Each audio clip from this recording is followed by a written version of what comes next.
to cause commotion. Solar return coming around again, I'm getting closer. Young OG, born in 98, he asked me what's the secret. You would've gone far for yourself too if you didn't do all that beacon. You want me to put him on game, Lincoln Bio, I told him beacons. And I tried to tap you in for the play, but you couldn't foresee it. You live for other men, but for your own goals, you gotta believe it. I put substance in my tracks so my listeners can hear it and be it. Didn't take too much to achieve what I did, I was a young buck. I was talking provolone, you wasn't talking cheese, you had no bucks. Yeah, I'm from the east, west supposed to be slapping, no, I'm not OGZ. Tapped in with the bay, muff slaps, we do it, lady. Alright, put a jacket, no need to tell you we coming heavy, little nigga. This is what it looks like when you're on YG and stack the real 6 figures. Nowadays, the world getting cold for 100 bands, you gotta stack billions. So the days passing me by, I'm getting all the priorities. I said change. Look, if you ain't ever an outlet, you gotta find a way to transmute the pain. It felt like The Conjuring when I seen the spirit in the rain. Let go of the fear, realized, oh shit, it's no thing. Haha, kept it pushing, spirit walked beside me, now we best friends. I'm going on these beats forever, I said, let me cultivate a story. Baby couldn't find herself like Nemo, I had to play Dory. And I can talk many ways on these tracks, let me tell you, you gotta listen close. And this is not the passive music, you gotta listen to it conscious. Chop the plants, hang it up, and then we smoke some. The world is cold, watch your back though, I carry the weight on my shoulders. Got this fuck, I stay focused, I put the plan in motion. Told my chat to turn me up, I couldn't slow down my own motion. How you come with a ball, let it go in the wind, not trying to cause commotion. Solar return coming around again, I'm getting closer. Young OG, born in 98, he asked me what's the secret. You would've gone far for yourself too if you didn't do all that beacon. I seen homie want me talk hard on tracks, but I couldn't do treason.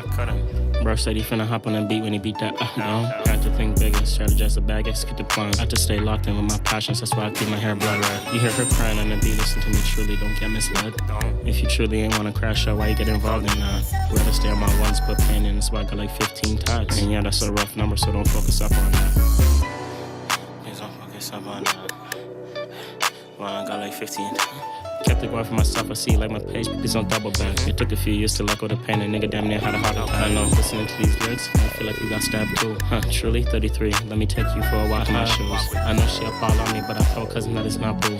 And yeah, she kinda cute, but she move balls, I'm not a fan, that's cool. I get fans saying that dropping while you pull up to that spot. I might be out the way in Monaco, or courts, I battle raptors, it's a thought. Finding new ways to live life every day, their hair's going gray. Do what I can, help the collective, cross my legs and sit and pray. And it's a different type of prayer, don't get it twisted, ain't no game. I'm sipping matcha tea while I listen to piano keys, nigga. Aye, and I see how you move, but nah, that's not how we get jiggy with it. NCW, 33, had to learn to stack different. Nigga.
What's up, Dave?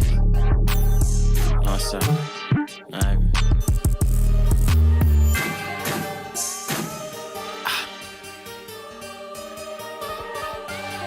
Man. My flow, water, flying around like a saucer. Ooh. Nip said it's a marathon, I used to play soccer. Running laps around these niggas. New month, know what that means, ran up another 5 figures. It can get janky in this 6, told little bro, just keep it calm. You still praising the bullshit and holding out your palm. Now let me ask you, if you was really him, why ain't you make it that far? And no willpower, not surprised you ain't make it that far. Homies moving weird, please don't try to pull my card. And some might try to talk, they ain't got no sauce. No Joel and B dunking on these niggas, might need a shot clock. Even on my off days, I'm loading up a few beats. Don't want it if it's not Harvey. Coming on these beats, 333 Trinity. Black salt in all my environments to protect my hall if I'm empty. It's wild to see some try to talk, but they must be empty. I feel like a menace coming on around these beats, but I don't praise no demons. Someone to talk, I might crash out. Little baby want me in the sheets, let's do it.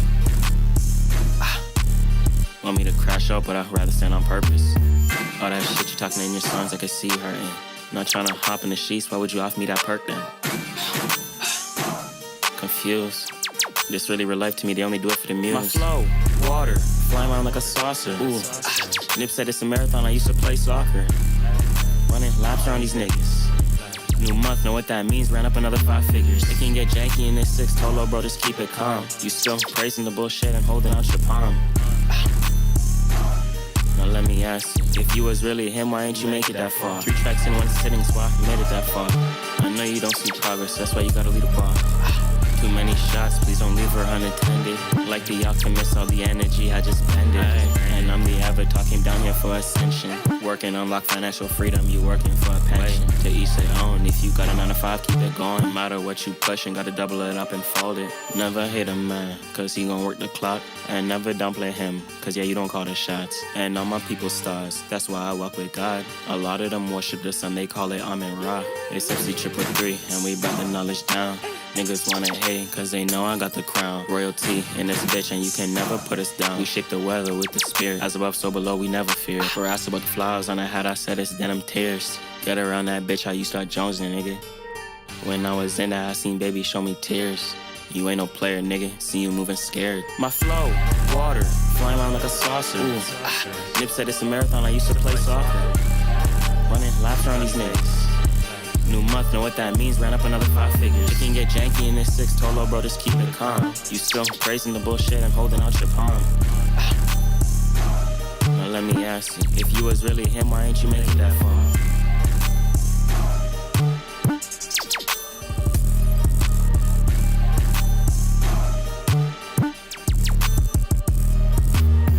Hey, RV, I think you made a ball. Man, come on, Z.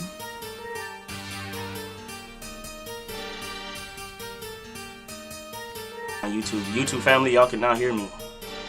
Shout out to y'all running through the tracks 7 minutes in. We usually like to get started around 10 minutes in and things like that. People to hit the notifications, see the DMs, get on in here and things like that. So I'm gonna just go read the chats and things like that before we get started. And we're gonna get started, guys. We're gonna go into it. We do have to do all signs. So it is a lot of signs. We're gonna go through the whole zodiac today. So if you know anyone, all sign rising sign, you know, we're gonna hit all signs starting from Aries.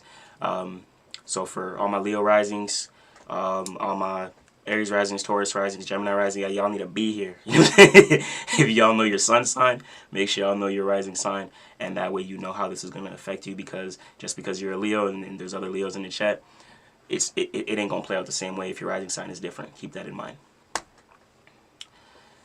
If y'all need your chart casted before we get into it, just drop it in the chat so we can do it beforehand. Same goes with YouTube and Rumble.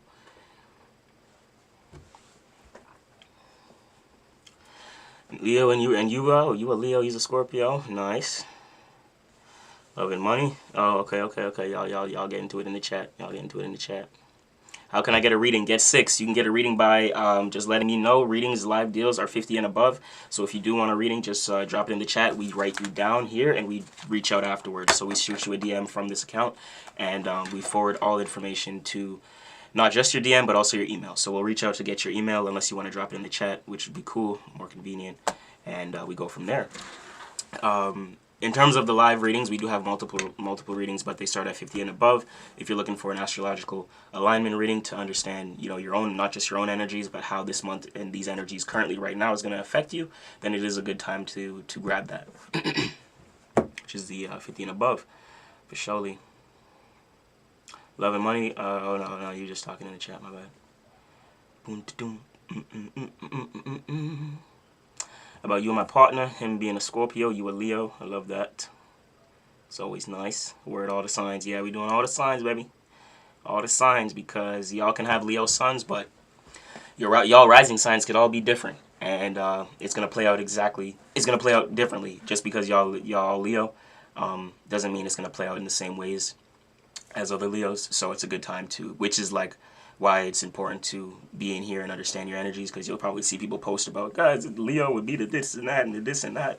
It's not how it works. That's a very like I'm gonna just say it's a very like general and generalization and a very vague way of saying things. And a lot of times it brings a lot of attention. Is why people do it that way. I'm not here to discredit anyone and things like that. Just understand like what you're seeing and understand like generic information. Need to find my birthday twin, July 30th. Yeah, China Doll, I don't know if you're going to find your birthday twin. I'm not going to lie. I can't say that, though. You probably will on this page for sure. People do it all the time. I've seen a lot of July 30th, so you'll find it. If you're looking for like a relationship partner with that same day, that's a little different. That's a little different. Let me see. Got you on the email bet.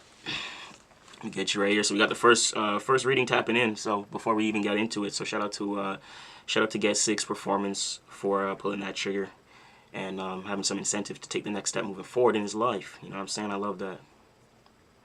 I'll make sure I have your handle as well.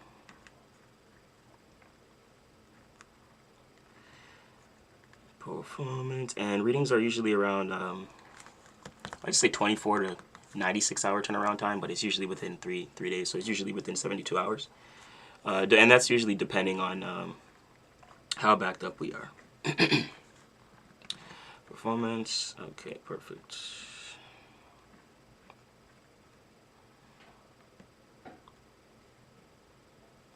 Search A3.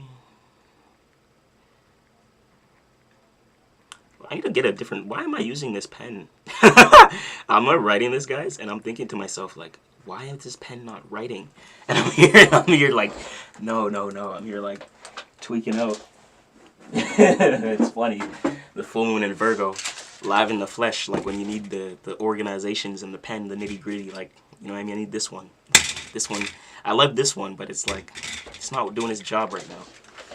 And that's the whole point of Virgo. Nigga, do your job. Work. You know what I mean? Crazy. There we go. That way I can see what's being written. Because the chat goes quick. I like to make sure my pens is solid. Love the energy already. I appreciate you, MJ.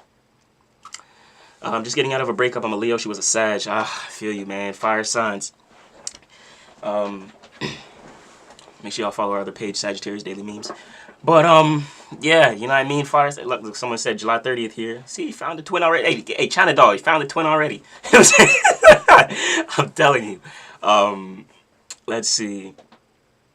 Yeah, that's the thing with fire signs. So, like, understand that when you, like, of course, two of the same signs, it creates an aspect in astrology called a conjunction. A conjunction is an overemphasis, or, I'm not going to say an overemphasis, but a lot of emphasis towards the actual energy in motion, or in what's the word, in play, I guess you could say. So, but so a lot. Let me continue, because I'm jumping from a couple different thoughts. But so for example, two Leos being together, it's going to be a lot of fire. It's going to be a lot of emotion. It's going to be a lot of passion.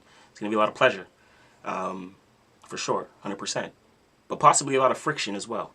Right, so conjunctions create friction because it's a lot of emphasis, and a lot of times you can kind of like get in the way, like step on each other's toes. That same energy, that same aspect is there with other fire signs as well, like trines. But trines are more harmonious. So trines would be, you know, Leo Sag, Leo Aries, etc. Same elements, different modalities. Those create trines. So it's harmonious, but because it's the same element, I still feel like there's a heavy emphasis, and I specifically feel this with fire signs, because fire is just fiery, you know what I mean? So with this, like, with fiery coming together, and people who don't know how to, like, you know what I mean, calm the fire, withdraw, have direction, it's a little chaotic, because, you know what I mean, fire without, if you can't control the fire, you know what happens when fire in nature, you blow on the fire, it becomes, that's how it plays out alchemically within us, you know what I mean? So a lot of times, I mean, sometimes it's just too much, and them doing it in different ways, there's harmony there, but because they do things in a different way, there may sometimes be harsh understanding. Like a lot of times, these aspects are very good for relationships. Trines are very not. I'm gonna say they seem very good for relationships. Trines because it's less work. It's easier. So like you feel like there's more natural inclination there. But the strongest transits are oppositions and squares. It causes you. It causes the most realization, and it'll create the most adjustment in the terms of understanding who you are, understanding who they are. It'll create a stronger, and not always, but this is something that's studied within astrology for a long time, but it creates a very strong dynamic. A lot of times our kids are even our squares and oppositions. So, and this is something that I study personally in terms of family heritage. If you guys are familiar with these lives, you know I've spoken about family heritage and, you know, your kids and your children and things like that, and how they often play out as your square sign. For example, if you're a Leo, your kids or spouse, Scorpio, Taurus, Aquarius. You see what I'm saying? If you're a Leo. And that same goes for the other fixated signs. For Scorpio, their parents and kids and things like that, best friends and things like that could be Leo, Taurus, Aquarius. Listen, like we, a lot of times, because squares are frustrations or learning periods. So a lot of times we learn from our friend group, we learn from our parents and things like that. So they're a little bit more, they're not as easy to go through, but they cause those strong aha moments. And that's a lot of times where we find grace or the most value in our experience. Because it's like you have to put in the work to make it the way it is. You know what I mean? It didn't just fall it didn't just fall in his lap and then no work was put in, and then now you don't have the strong foundation because you didn't put in the work. In some way, like that's kind of how it plays out. So with trines, you got to be mindful of how, yeah, it's easy. It can feel comfortable in the beginning, but that comfortability can go into a dynamic of like lack of respect and things like that in the future, because it's like the work wasn't there to create like the foundational value to be like, oh, I don't want to leave this person. Like we did a lot, or we did this, or you know what I mean? Like kind of creates the reasoning behind why you should have a foundation towards relationship. MJ says, OMG Sag, don't kill me. Culture. Let me catch up to the chat. July Leo baby are the best. I hear you. I super hear you. Until I have my my first little one, we gonna see. Man. Culture to the Scorpio.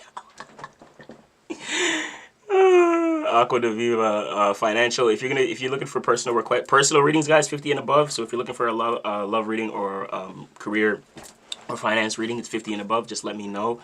You can either drop your email or just say yes, and I'll make sure to write you down. You get written down on this handy dandy book I have in front of me with all my names. We got like 2 names there already, so let's keep it going. I should put the pin here on the live, so I'm gonna do that in a little bit here. Red Fed said 8:13. If you look, guys, anyone who's dropping dates at the end, we're not doing any numerology today. At the end, we may do some numerology breakdowns for y'all, but for the most part, 50 and above, chat. Sagittarius, very much dismissive, avoidant, predatory types, in my Leo experience. It's funny you say that. See that? I'm glad, guys. Like you guys, the more you know yourself, the more you can be aware. That's all it comes down to. And Aqua, I'm glad you mentioned that. You know what I mean? And that's their mutable nature, right? So a lot of times. So you have to understand that fixated signs are the reasons why there's like things in the world that are stable. It's the fixed signs that create stability in the world, right? So you gotta ask yourself, like a lot of without the fixed signs, the other ones it's kind of cooked. Like cardinals, is okay? They can kind of go on, but mutable is like a lot of times in the middle between fixed and cardinal. So a lot of times, if they don't have anything to stand on, to be fixated about, they won't. You know what I mean? That's why it can seem very flighty. Remember the ruled by Jupiter experience and things like that. So a lot of times, if they feel like they're too caged in, which a fixated sign doing one thing for a period of time, for a long period of time, a Sag may not like that. That's like too caging for them. So certain things is like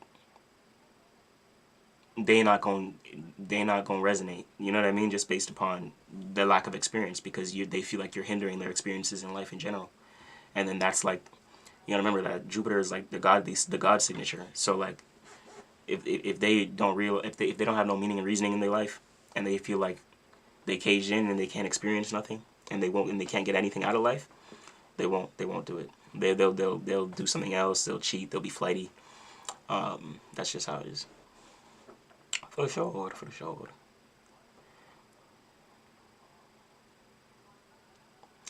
Marie, I appreciate you tapping in.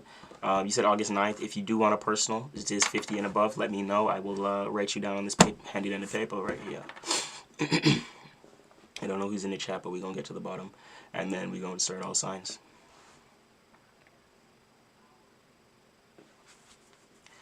See? MJ, shout out to you. Shout out to you.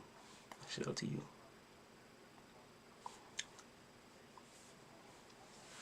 Yeah, Scorpio. That's a good dynamic. I'm Leo rising, Sun Leo. Okay, awesome. So make sure you guys keep an eye out for your Leo rising and things like that.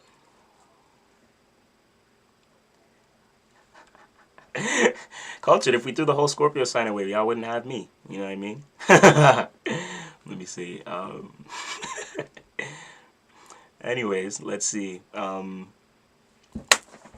And I'm glad, like MJ, I hope, you seem like you're in a decent thing, so that's good. Hopefully you have, like, the better side of the Scorpio energy. You know, we can have, like, a bit of both sides, so, at least we got, like, the good side and stuff. Yeah, no, we need the whole constellation. We need the whole constellation here. You know what I'm saying? You know what I'm saying? We need the mystics of the zodiac. We need the confidence and the courage of the zodiac. We need the stubbornness and the stability of the zodiac. You know what I mean? We need the authentic way of thinking of the zodiac. We need all of it. Yeah. They would for sure. They would for sure. I tell people this all the time about the Leo and Scorpio dynamic, because it's a square, but it's a square that's interesting because Scorpio is a fall sign and Leo is a summer sign.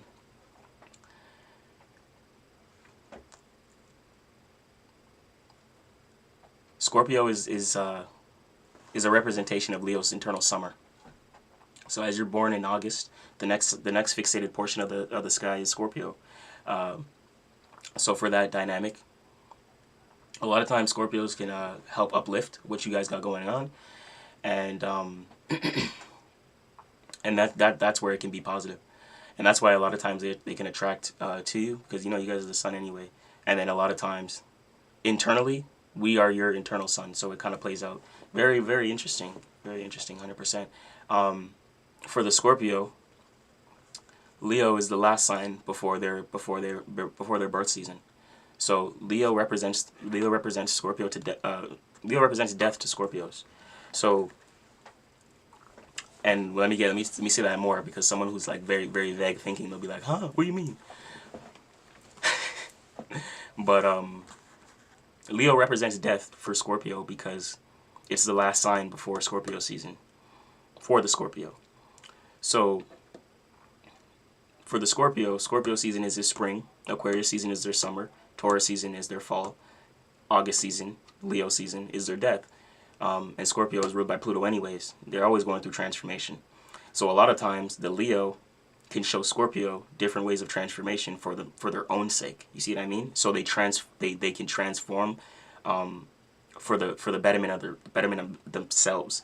Because the next sign, when they get into spring, they have to understand what they want to give birth to. A lot of times Leo will show Scorpio what they should be giving birth to based upon the transformation the Leo put the Scorpio through. If the Scorpio don't have awareness, then we just cook. If everyone don't have awareness, we all cooked. You know what I'm saying? You know what I'm saying? I left. yeah, bro. Like, yeah. That's the thing. But that's the thing, though. Awareness. Like, at the end of the day, a lot of it comes from awareness. Because people could just be doing things that's just mad like mad subconscious and things for no reason out of spite and things like that, and it's just based upon their own trauma, their own insecurities and things like that. And because Scorpio is deep water, mystics of the zodiac, you're never gonna know why they're doing it. It's just gonna seem weird. So that's why it's never nice when a Scorpio has weird intentions. But it's easy to see based upon what they're doing and what they're participating in and how they're participating with you and things like that, which is very interesting. All right, let me pin this message. Yeah,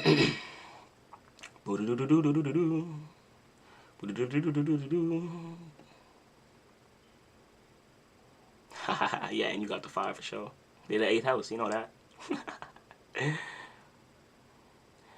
Okay, let's see. Personal readings. There you go, chat. It's pinned. Now that everyone knows who comes through the live. I haven't had a pinned thing in a little bit.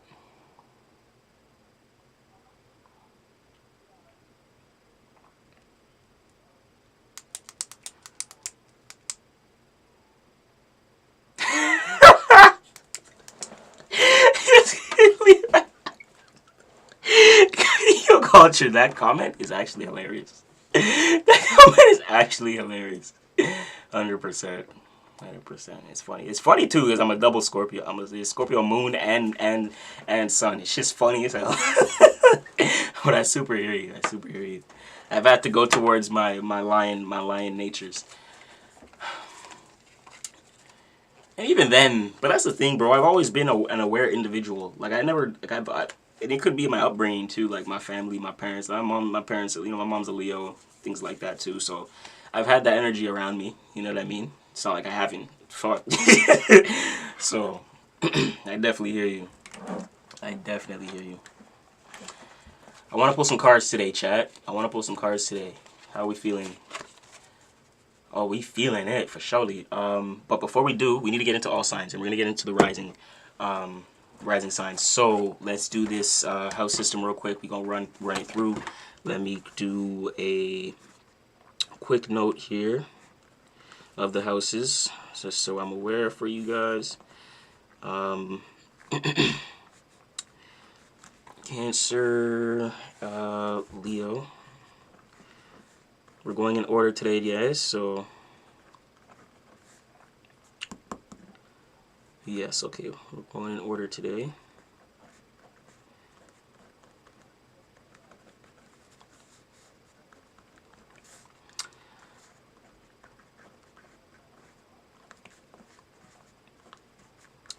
Libra 12th. So, as we're going through, if you're an Aries rising, keep an eye out for the 6th house. If you're a Taurus rising, keep an eye out for the 5th house. Gemini, 4th. Cancer, 3rd. This is your rising sign. Leo rising, 2nd house. This is going to be hitting your 2nd house. If you're a Virgo rising, obviously it's on you. The light is shone onto you for my Virgos right now. It's a very big time for Virgo. Extremely big time for Virgo. So if you're a Virgo rising, we're going to get into it for you guys, 100%. Libra. It is going to be in y'all 12th house. Make sure y'all keep that in mind. Take a note down.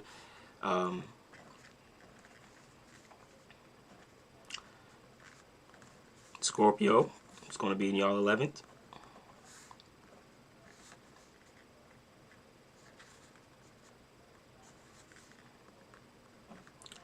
Sagittarius rising. It's going to be in your 10th house. Capricorn rising, it's going to be in your 9th. Always like 9th house placements. Okay, Aquarius, it's going to be in your 8th. Pisces, it's going to be in your 7th. Okay. The whole MF constellation in this bitch. The whole constellation. Alright, we scrolling down. We all caught up. Okay, you guys doing y'all thing. Y'all chatting it up. I appreciate you guys. Alright, keep the chat engaged. I'm going to run through these. Y'all all listen for y'all sign and things like that. And yeah. Tasha, appreciate you tapping in. Those are facts. They different. Hondo.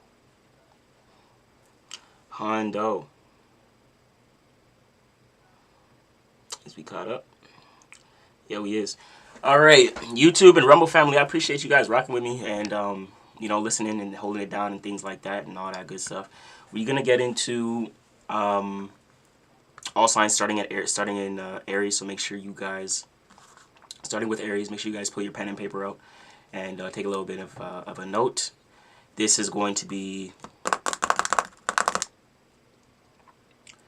interesting. A lot of these things, the full moons, you know, we're going to be reaping from the previous 6 months and things like that. You know, new moons are planting the seed, and whatever seed we plant, and this that kind of plays out with the 6 months that follows to the full moon in that sign. So, if you can remember what you were doing in September, you're likely coming off of that new moon. Okay, so that Virgo new moon that we had in September. If you can think 6 months back, what you were doing around that time, you're likely reaping the benefit or sowing the seed to that in some way, shape, or form. Okay, and as we go through the signs, maybe you'll remember something. Maybe you'll think of something as we go through the houses and I talk about the area of your life. You'll be like, oh shoot, I was doing that in September, or you know, I was thinking about that in September. Okay, let's move forward. So before I do, I want to just hit this real quick. Boom, ba-doom, ba-doom, boom, boom. We are going to turn this on real quick.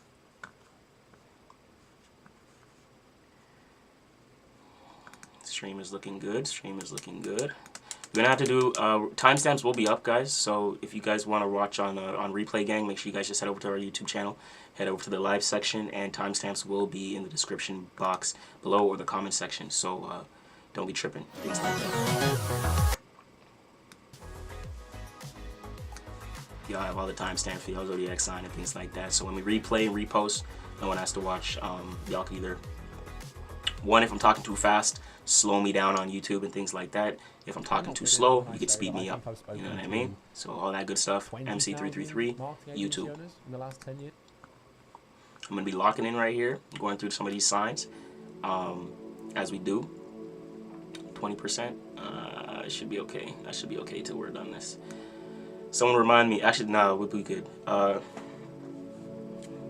Hey Google, set a reminder for 15 minutes. Okay, today at 11:45 p.m. What's the title? Charge phone. Okay, I'll remind you today at 11:45 p.m. Shout out to Google Home. Okay. Let's see. Official. I don't want to butcher that name. I'm not gonna lie to you. Sangita though. Sangita? I think so. What's up? I'm good. Hope you're doing good too. Glad you're tapping in. We're gonna go through all signs right now. Okay.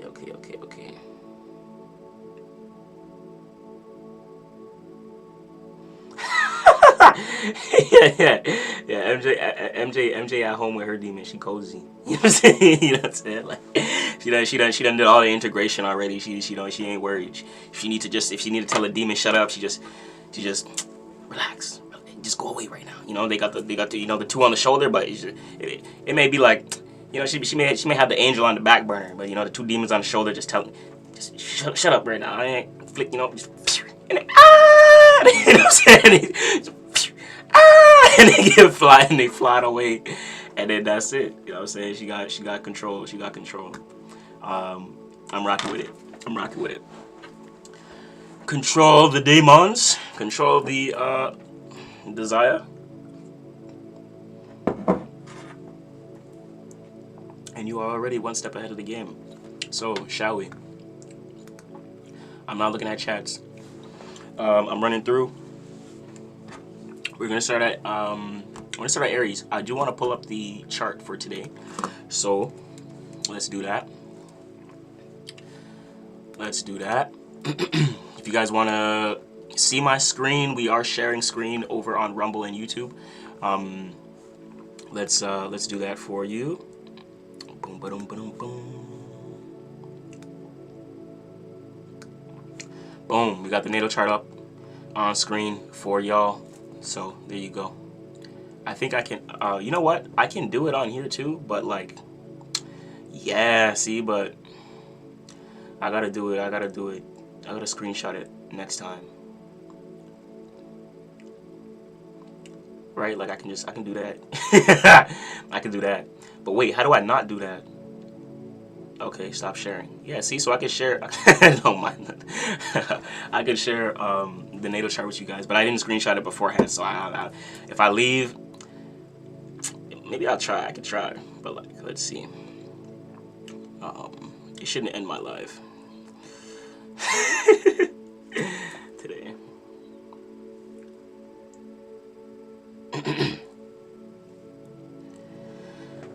Are we back? Okay, we're back. Okay, I didn't want to get out for too long, so we're still here. I got you, Chad.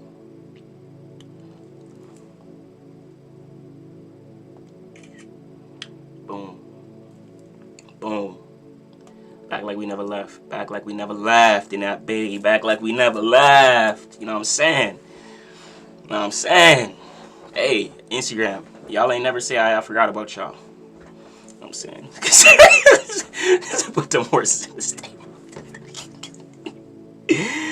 Yeah. You got the eye of Horus in the back. Nah, 100% though. I can see that. You got that holy eye for sure. Oh, I didn't see Cultured. I didn't see. But that is far from relevant. You know what I'm saying? You gotta put the demons on the back burner.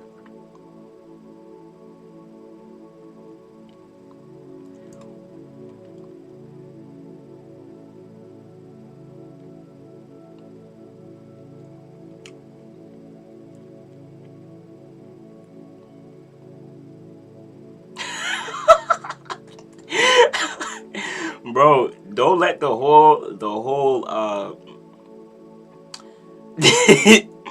your whole experience with Scorpio, you know what I mean? Like I said to you all the time, you know that your whole experience with Scorpio, you know, shift your perception of people. You know what I mean? Like that's one thing. Like that's one thing, and that's all I'm gonna really say about it, for surely.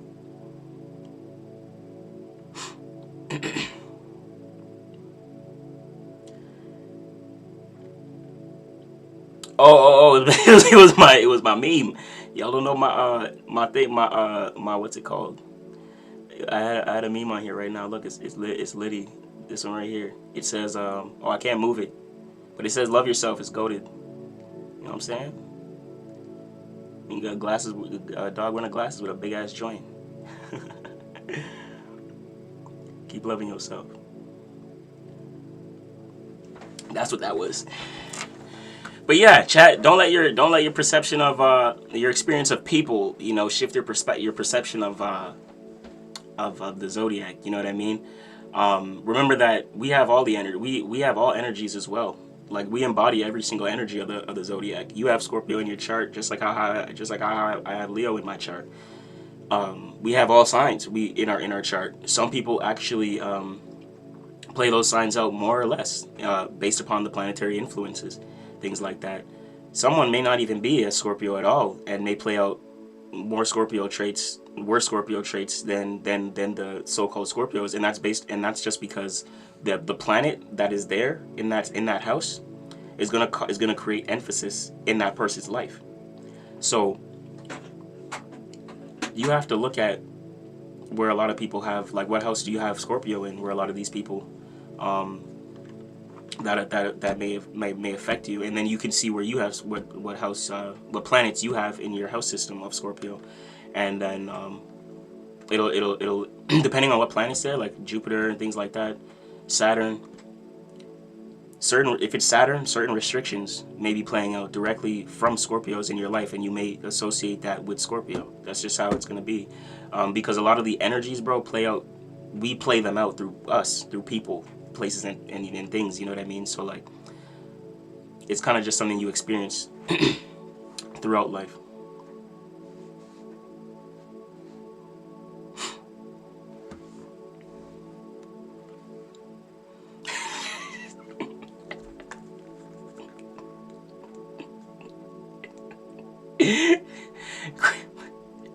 guy said, hey, yeah, you know what I'm saying? Nah, culture. Honestly, bro, I feel you. And bro, like I feel you. And honestly, it's just like, you know what I mean? Like, don't let that happen, bro. Don't let it happen. Y'all have big hearts. And that goes for all my Leos, you know what I'm saying? All my lions. Y'all have big hearts. So people who have trauma and things like that and who want to hide and try to attack you and things like that and be nefarious, don't even deal with it, brother. Don't even deal with it. It's not genuine. Like, I just look at intention and what people do. Like, I look at actions, right? Like, you could say I have all kinds of demons in me. Yeah, we all do. We all have demons and things like that. That's 100%. I ain't gonna hide from my demons. I'm a Scorpio. My demons, I know every demon of mine. Believe me, just like how I know every angel of mine. But you know what I mean? Like, at the end of the day, they play out through us. These energies play out through people, and if someone's really pushing your patience like that, I just wouldn't do it. A lot of times, we endure way too much. Like, that goes for the Scorpio and the Leos, because we're square each other, so it's a similar trait. But we endure too much, and then a lot of times it's because we have similar traits. The Scorpio can endure, keep testing, like in the you enduring the test, and the Scorpio endures testing you. That is something that they will both do for a long period of time, because they can endure a lot of shit. So they'll just keep testing, and you'll just keep accepting. But something has to change in the dynamic. That's just what it is. You see what I'm saying? So it has nothing to do with the sign that person's born in. Because I'm here telling you right now, brother. As a double Scorpio, nigga, don't deal with that shit. If someone's pushing your buttons like that and you're testing your patience purposely, nefariously, don't deal with it. But you know what I mean? Like, don't deal with it. And then when you deal with it, get upset, and then put that upset on other people that are in that energy that you don't know, because that's not us. You see what I mean? Like, I say that all the time. You know how many people put shit on Scorpio? That's not me. You know what I'm saying? Like, that's not me. Like, I've never done that to you. I never acted like that towards you. I never been like that to you. You know what I mean? We all different. And I ain't going, as an astrologer, that's the first thing I'm going to say, because I understand energies. I done had close homies that are Scorpios and close homies that aren't.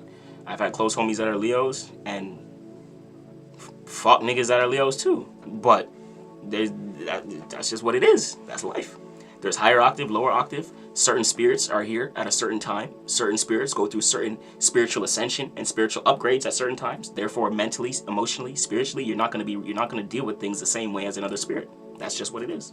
Our chakras develop and move in different speeds than each other, based upon our mental and physical experience.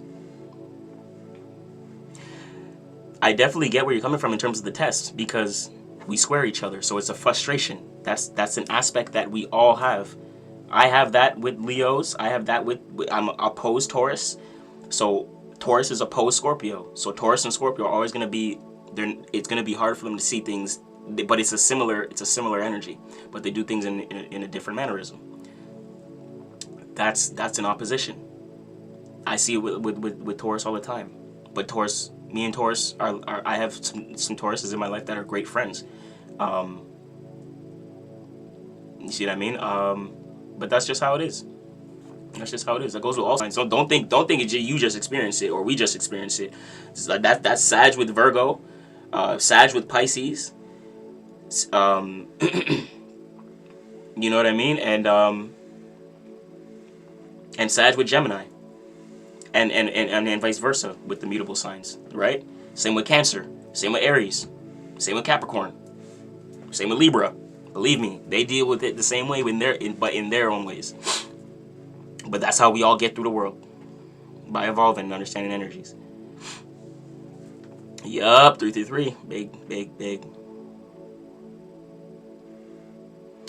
Yeah, exactly. Yep.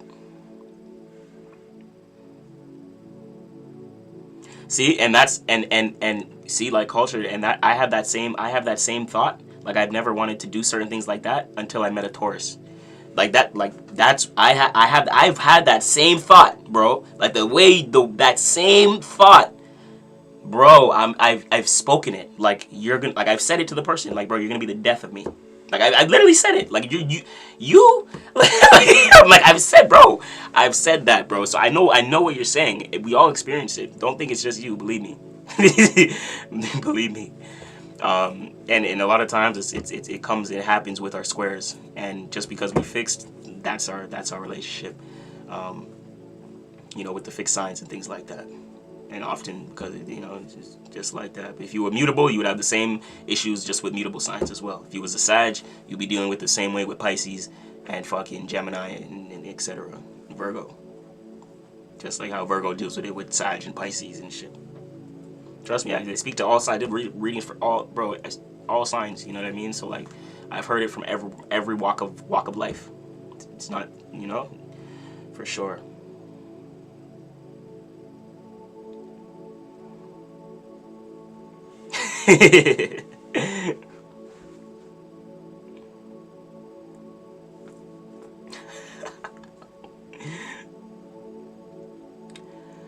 I mean, so that's how it kind of goes. So I totally get it. But like, I have the same, bro. Believe me, the same thought.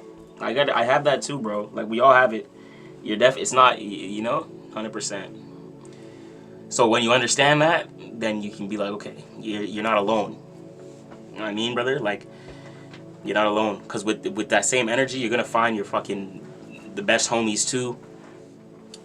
As well, you know what I mean? Because they're gonna learn from the same thing that you're going through. Because we went through, because we're fixed signs, but different elements, we do things the same, right? Same modality. So like we all understand it. So a lot of times you get the closest homies because they understand what you went through based upon what they've went through. But it's all about spiritual ascension and what that person's been through. Like you're gonna gravitate and attract a different level of spirits based upon what you've went through, based upon your experience. If you continue staying around certain spirits, then that won't happen. But you have to kind of let go of that type of interaction. Those spirits that are in that space that don't have that level of awareness, you have to separate from. That's what I'm trying to tell you. Because the only way for the reality to shift is for you to understand what you need to shift, what you need to shift internally, right? So that like there's a lot of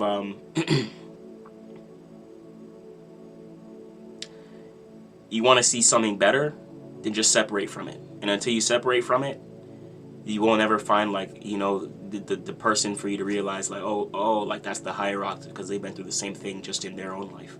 You know what I mean? Like you have to, if that's the energy you want to attract, you have to really just let that go. You know what I mean? That's the only thing. And then I know it's hard. You spent a lot of time in it and things like that. I like to tell people, the time you spent in something is the same time you're gonna have to spend getting out of it.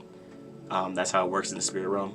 So there are things you can do to kind of speed that up. I'm not gonna talk about that right now, but I'm just saying this for the sake of you, because I fuck with you. You know what I mean? So whatever time you spent in, just utilize that same time to get out of it.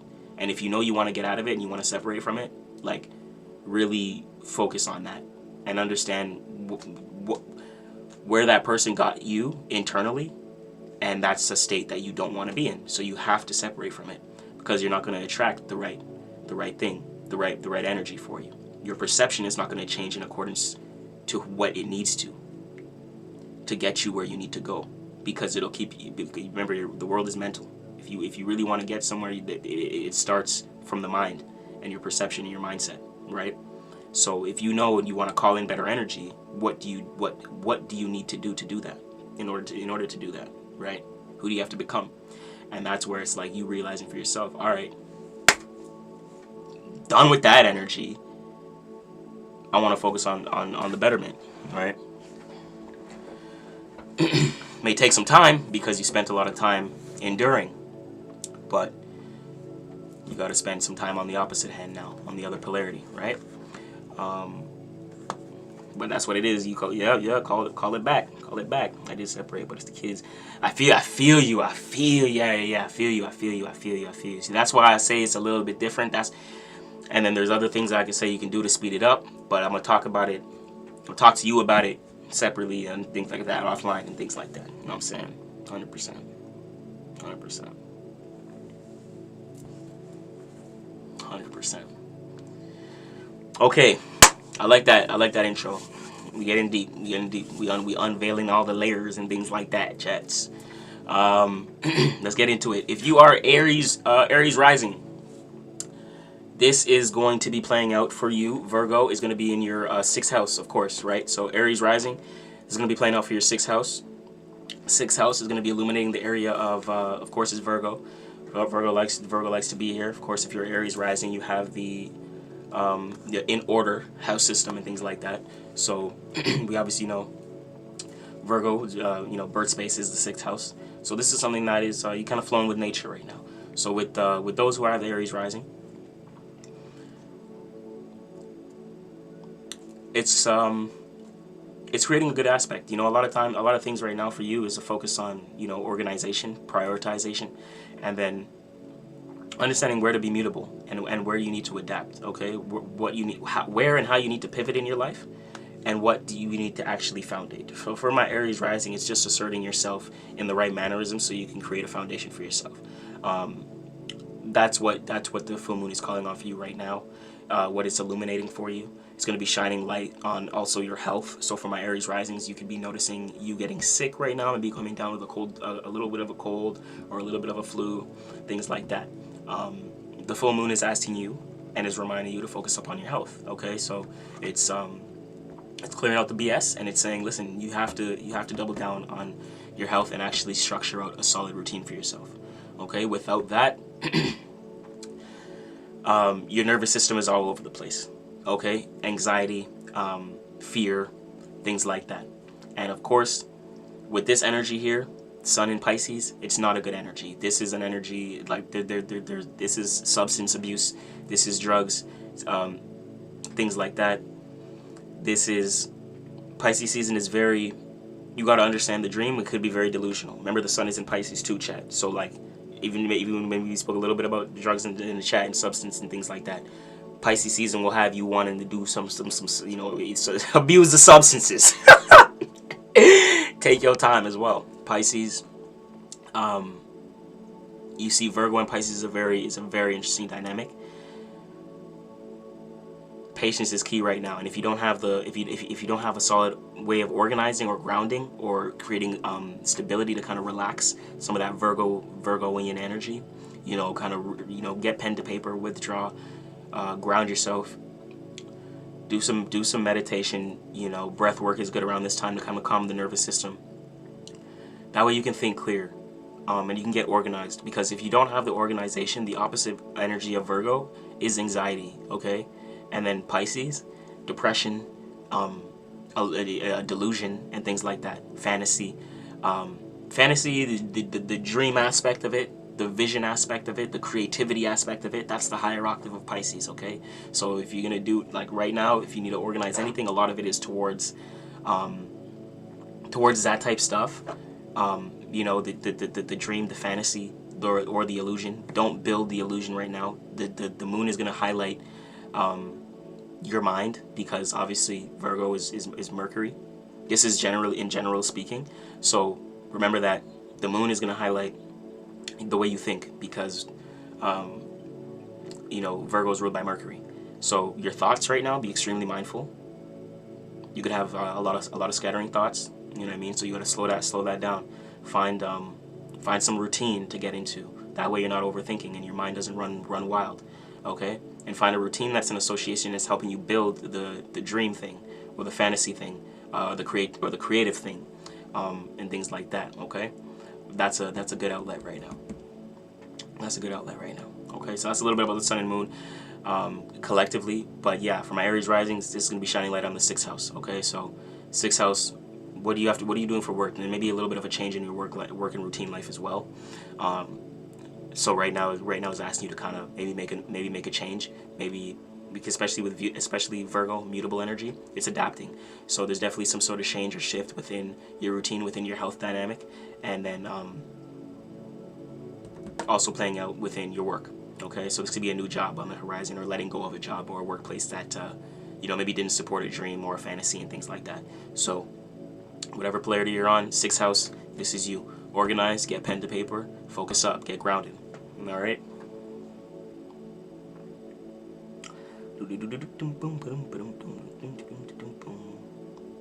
Nice chat. That's my eagle twin.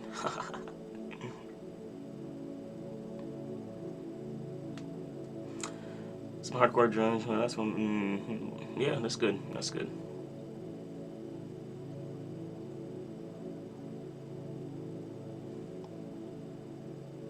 That's good. That's good, MJ. Glad you're progressing. Glad you're moving forward. That's good. That's good. All right, Taurus. My Taurus risings. It's your turn. Okay. So for all my Taurus risings, if you are here, this is gonna be good for you. Okay. So listen up. Get pen to paper. For the most part, Taurus, this is going to be shining light on your 5th house. Okay, your 5th house of pleasure, children, enjoyment, a little bit of sexuality. Okay, Taurus. If you are a Taurus rising, 5th house is an importance. Okay, so where this is critical, and it's funny that I'm using the word critical. Phone is at 10. Now it's time to get the charger. Hasn't been 15 minutes yet, chat? I think my reminder ain't go off. My reminder ain't go off.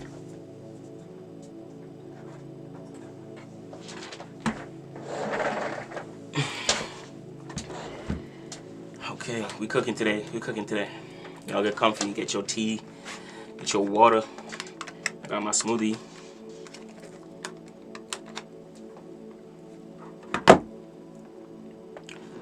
I'm a Taurus rising cultured. Nice.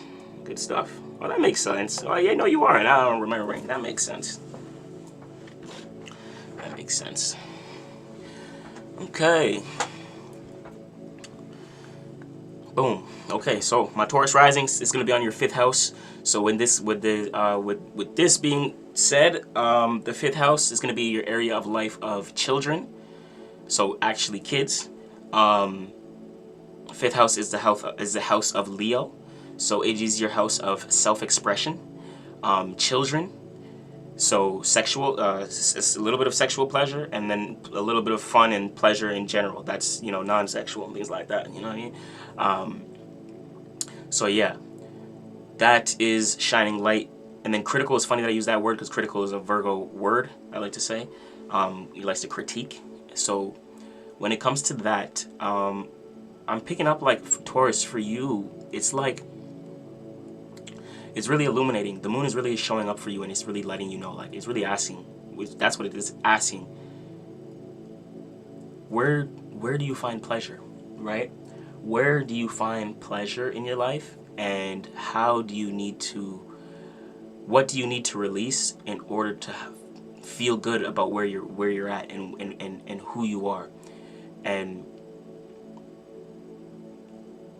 understanding that it's okay to have fun, understanding that it's okay to laugh and be pleasurable again. You know what I mean? Like, this is a very strong transit for you guys, just because the 5th house is a very strong placement. The 5th house is the house of expression, individual expression. We know it's the house of Leo, so Leo is obviously a very strong sign in the zodiac. We know that the fixated signs are some of the strongest signs. A lot of the things that, you know, a lot of times when there's big shifts within society, within government and things like that, they plan it around the fixated seasons and the fixated portion of the year. If you guys really keep in mind what goes on around certain months, look at the festivals in Leo season in August, and then look at Scorpio season, and then look at Aquarius. Like, they always do things around these portions and things like that are very important, because it creates a it ushers us into a form of stability, a new time. You know what I mean? Because that's the whole idea of fixated energy. Same with Taurus season. That's why a lot of people who are in said occult and things like that, if you guys are familiar, they worship. Oh, we're on YouTube. I'm gonna get back into that though. I'm gonna get back into that before I say. Anyways, Taurus. Yeah, so it deals with that. So 5th house of self-expression and things like that. So when it comes to that, it's really asking you guys. The light is shining. The light is being shone on. Where can you find pleasure? Where are you finding pleasure right now? Is this something that you enjoy? Is life enjoyable? Is it not? It's telling you to find joy again. Okay, the moon is letting you know you need to find joy again. And it's important because it's in Virgo to critique how you find that joy. So right now, it's like you may need to structure out how you have your fun, where you have your fun. What do you do for fun? You know, so the moon here in the 5th house, and then having Virgo in the 5th house, it's very critical around how you have your pleasure and how you have your fun. Naturally, for people born under this energy of the Taurus rising, they are probably already have a strong inclination to not just do anything that seems fun, but what's fun to them. Because just doing anything may even deplete them because of the Virgo energy. So it's not about doing anything, just doing something for fun, or just acting, or just going about something. You want to understand the process of where it'll lead, what this thing involves in. See, but sometimes Virgo can critique how you express yourself, and it leads to non-expression. Okay, because the Virgo in tarot is also the Hermit card, which is going within. So a lot of times, instead of communicating or expressing yourself, you may not, or you may critique that. So that's an important time. It's an important time right now, especially the pleasure and your forms of fun. Virgo deals with routine and organization and work. So a lot of times, people with this placement find it hard to have fun, and may find fun in their work. Okay, so whatever you're doing, whatever you're doing for work, make sure that it's at least somewhat enjoyable, somewhat pleasurable, somewhat fun. If not, you're cooking yourself. For all my Taurus risings. Of course, it's tough. Like, you may not have something that you can, a work that you can enjoy, but this is what it's illuminating, and this is what it's asking from you right now. Find something that you enjoy, that you can work towards, or build, or assess, or critique. You maybe utilizing your mind. Like, you may like to tinker and things like that. For my Taurus risings, okay, like there's maybe things you like to tinker and mess around with. Like, that's how you have fun. It's like what's a good job? What's a good job for this, bro? Like,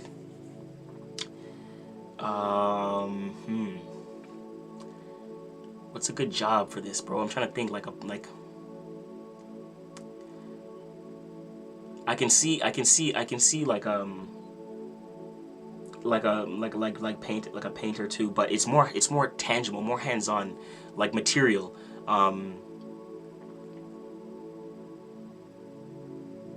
Because Virgo is earth energy, so it's like, it's organization, it's work, it's materials, cars, it's structure, it's organization, it's leadership, it's foundation. It's very interesting. But like it deals with material possession and tangibility as well. So that kind of intrigues your mind. Like shiny objects and things like that. I don't know, like a jewelry maker. You know what I mean? Like things like that, like jewelry makers, like maybe like mechanics, like an engineer. You know those people who like solder, like the computer chips and shit. Like that type of stuff is the type of stuff that intrigue. Like it's that stuff that intrigues you, or you find pleasure in, and things like that. That may help calm your nervous system and things like that, because you may notice your expression gets overwhelmed. When you don't have a sense of grounding, your expression gets overwhelmed, and that's what the moon is showing you right now, because it starts to overthink and overassess the emotion, and then relaying that emotion may not come out the best. And people may have a receive a different have a different perception of you towards them based upon how you said something or how something was said. Because Virgo is always the critique, the how. Like, it's not what you do, it's how you do it. And a lot of times you may not realize why someone reacted a certain way to you based upon understanding how something was said to someone. Because yeah, the Leo and the Virgo energy is very interesting. And a lot of times the way you self-express yourself can seem like a natural critic. It's Virgo. So they're your form of showing up in your life, and how you deal with people, and then where people have fun with you. How people may have fun with you, they may not experience the same fun based upon it being Virgo, being critical. So people may not like to. You may notice a weird energy from people based upon the critique energy, which is why, like, Virgo always, and this is something that Virgos deal with heavy, you know what I mean? So like Virgo, and y'all are neighbor signs with Virgo, so it kind of makes sense, you know, the energies are close to the fifth house, which is the house of Leo, and then the sixth house, which is the house of Virgo, because their neighbor signs are also neighbor houses as well. Okay, but one thing that I think that can really help y'all out is formulations, right? Grounding, understanding your forms of expression, understanding that not everyone is going to understand how you come across. That's a big thing, because with y'all, not everyone's going to understand how you come across, because for y'all, words are powerful. Remember that, like, Mercury gives you the sword. Virgo here is the sword is in your hand. So like a lot of just your forms of self-expression is it will naturally like cut people in some way, shape, or form. So be mindful of that. All right, that's the only thing I'm gonna say. But yeah, W Taurus risings, W Aries rising. Let's get into my Gemini. Get into my Gemini folk. Hey Leo, you said I'm a Leo. Perfect. I appreciate you tapping in. My Tinkers Cars Culture said, oh nice. Okay, cool. What kind of cars, brother? Leo's ground big-headed Aquarius. Leo's ground. They don't like it all the time when it's needed. Yeah. It's needed. Exactly, it's needed for sure, brother. 100%. Like that's that Earth energy. You know what I mean? And y'all, you have it just in your form of self-expression. You know.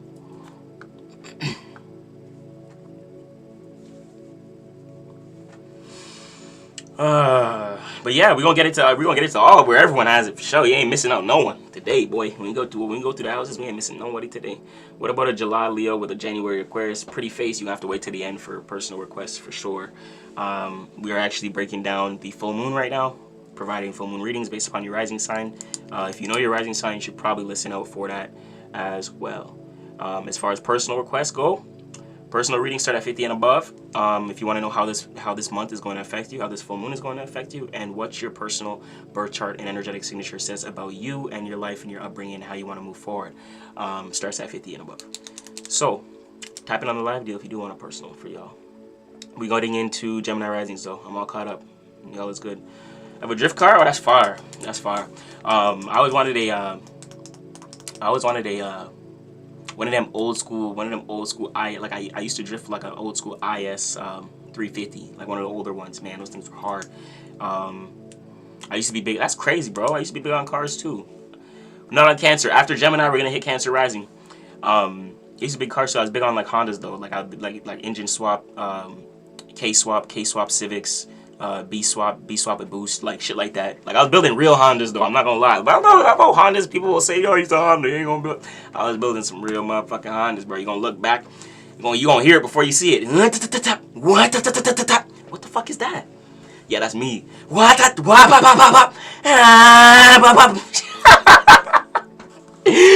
Real life shit. No bap. I'm not gonna lie to you, but that's dope though. That's dope. I love cars. I get into my mood. to you a Taurus rising. That's funny. Opposite energy, but we do the same things. We just probably do it in different ways. That's crazy. Let's see. Gemini rising. Okay, let's get into Gemini. Brief chat check. Rumble family, I think we're good. YouTube, I'm gonna just check with. Yeah, we're good. Send a message. Shout out to y'all. They'll be using the chat on Rumble and YouTube. After the all sign breakdown, we will close the YouTube stream and we will do Rumble exclusive, and we will get into a few things. Okay, we'll get into a few things. There's just certain things that we yeah, no, we need our monetization over on YouTube, guys. Yeah, no. Yeah. Gemini rising. Let's get into it. This is shining light on your 4th house. Okay, so when it comes to that, this is going to be, you know, your 4th house deals with, you know, home, family, archetype, your form of comfortability, right? Shining a little bit of your, shining light on all those things. Okay, so right now, because it's a full moon and it's dealing with release, this could be a shift within the home. Okay, so I could see, for my Gemini risings, I could see you guys possibly this could be a possible move, okay, on the horizon, or consideration from now. Okay, so like now in the next couple of days moving forward, there may be something that comes up or something that's illuminated to where you may want to reconsider where you've been living, or you know what you call home. Okay, like what you call home for my Gemini risings it's starting to hit this month, or right now at least. You're considering it a little bit, that much more. Okay, so you may have not have looked at things like this before, but I think this transit has you looking at your whether it's your relationship aspect and what it takes to build a family around that, or what you call home right now, like if you're living with your family, with your parents and things like that, whatever the case may be. There may not be a sense of feeling at home. And with Virgo, because Virgo is a critic, it's up to you to shape and create a home life and a form of comfortability.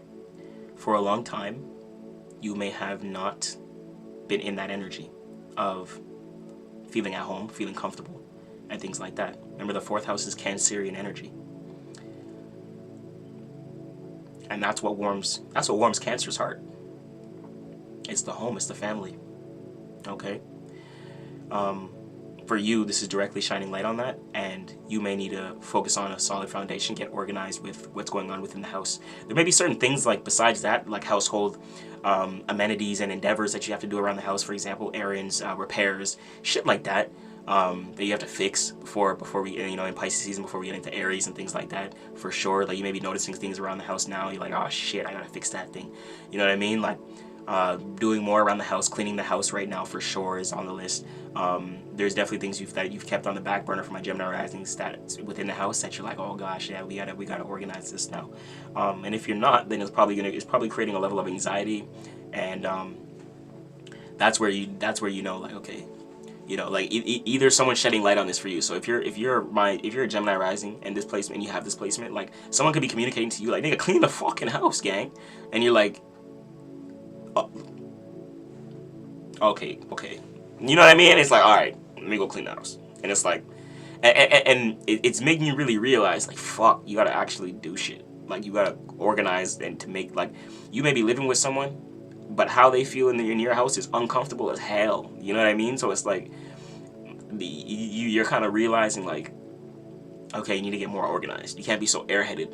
Remember that Gemini is an air sign and things like that, so your rising be very airheaded, and you could overthink that the need to formulate structure in the household, and then the person you're living with, or your spouse or your partner or children, things like that, you're noticing certain ups and downs within them, or whatever the case may be, and because you didn't hold something down within your house, or didn't focus on didn't do the paperwork needed for the repair to be done and things like that, and now fucking something's on the back burner, and now you're overthinking the thing, and you're in the house like, oh shit, I'm late, and now you're anxious. Now you're overthinking. Yeah, that's the other polarity of Virgo, because you weren't organized. You lacked organization within the household. You didn't care about the house. You put it on the back burner. You didn't care about what makes you comfortable and the family and things like that. Now you have a leak, or now you have some bugs running through your house, and it's like, oh shit, you need to fix. That's what that's gonna be. So Gemini rising, if you're Leo sun, if you're a different sign, you have a different risings, you know someone with Gemini rising. It ain't the most comfortable placement. That's the 4th house, comfortability. The moon gonna be here to let you know it ain't a time you can't be comfortable right now. So a lot of times, either maybe you were, depending on the octave. Maybe you focused up on the routine, and the moon's here right now, and you're finally soaking up a level of comfortability you haven't been in a minute, and that's well deserved. On the other hand, didn't do shit. And now you anxious because there's a lot you got to do around the house, and you got to organize and things like that. Now you're worried, and people were upset now, and now your nervous system now you know what I mean. Now your nervous system can't rest and be comfortable. Cooked yourself. So focus on the house, foundation, stay grounded. You know what I'm saying? Gemini rising could be very airheaded. Be mindful of that. We're gonna move on to Cancer rising next. For my Cancers, it's your turn. Let me catch up on the chats. Make sure we good. Inverted. Yo, what's happening? Appreciate you tapping in. That's for my Gemini rising. So yeah, we want to move on to Cancer. So a lot of times that's the thing. So if you have a Gemini rising, seem like a lot of thoughts, and you think you're air sign. So a lot of times you're not thinking about the house, but the person you living with or whatever the case may be is going to think about the house, or there's things you got to do within the house, and you don't need no bug infestation or shit like that. Now you anxious, you can't sleep in your bed because bed bugs and all kinds of shit, and you're like, oh bro, I'm tripping. You know what I'm saying? You in your house now, you can't be comfortable. You know what I'm saying? Like 4th house, you can't be comfortable. Now you're running from comfortability. Like, I need my comfort, nigga, in my house. You know what I'm saying? Yeah, that's funny. Anyways, Cancer. Yeah. So that's how I go. Let's get it. So shout out to y'all here, y'all listening and everything like that. Y'all attentive. I like it. We gonna move on to Cancer because we gotta get through these signs. So Cancers, I like to say Cancerians. For y'all, let me take a sip of this real quick.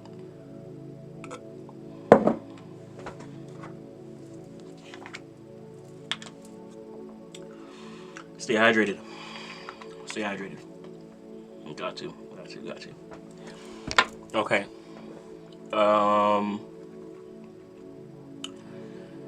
Yeah, Cancerian.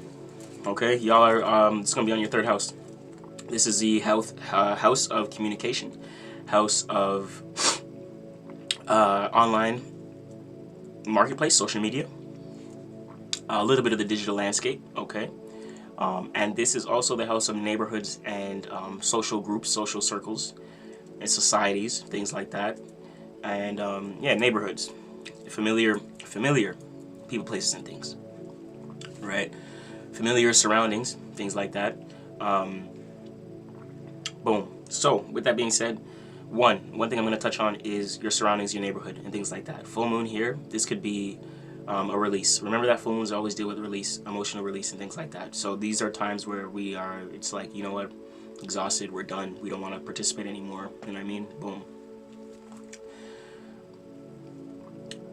1 for my Cancerians. This could be a change within your neighborhood. Okay, change within the neighborhood, within the surroundings, and not even that, but because it's a release, it could most definitely be a change within your neighborhood and things like that. Cultivating your own home, you know what I mean? Communicating a little differently, and it's very much likely shining light here. It's very interesting because this is an internet placement. If you're a sun or moon as well, you may notice certain energies, but for the most part, rising sign. Rising sign. So social media marketplace, digital landscape, local neighborhood, critique. So right now, like, I could see people letting go certain social media platforms, no longer being on certain platforms, making a change within their socials. This is getting critical within their socials and where you want to be, social media marketplaces. Certain social groups and social circles, people you even communicate to or you talk to, is going to be changing right now. You're definitely a little bit more critical. The full moon is making you think a little bit deeper, you know, towards the people you're communicating to and who you're connected to, okay? This is a lot of times like, you know, family, friend groups and things like that, that may not be serving you. Okay, that may not be of value. You're just connected to it for no reason, kind of thing.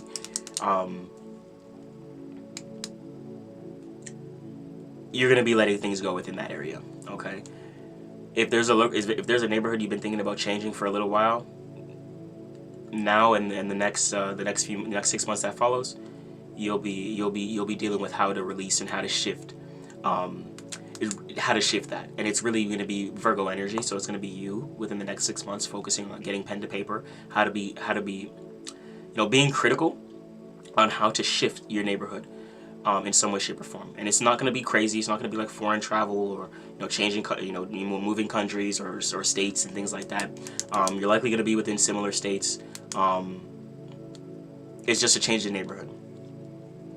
Okay, so locality in some way, shape, or form, for those people who are thinking about, you know, moving and things like that.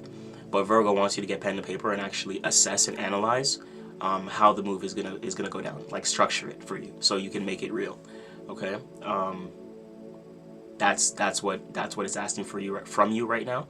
And then it's also asking from you what social media people and marketplaces you need to let go of. And that'll allow some clarity there, because I can something here is making you, something within your online and socials and things like that, if you're in the digital world, can be making you anxious, and it's messing with your dream or your fantasy in some way, shape, or form. You have your vision for yourself. You have a vision for yourself that how you want to move forward, or what you want to cultivate.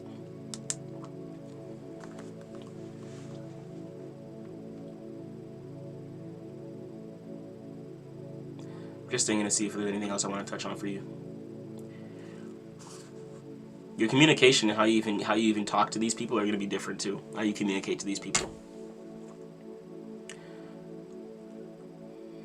I think you're going to be more mindful. Like the sun could be shining, the moon could be shining light on how you communicate directly with people as well.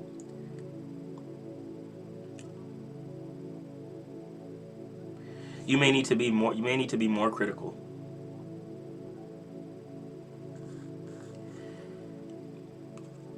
Because the people you're connected to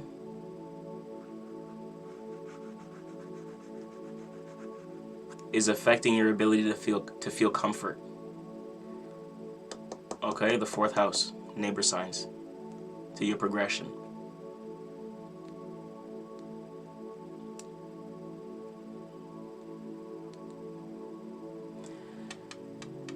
I don't know if it's like a could be a social circle as well, you know what I mean, a friend group that you have to consider. Is it good for you? Is it helping you, or is it hurting you? Because a part of this, either part of the social circle or form of communication, is making you anxious, creating some sort of anxiety, FOMO, fear.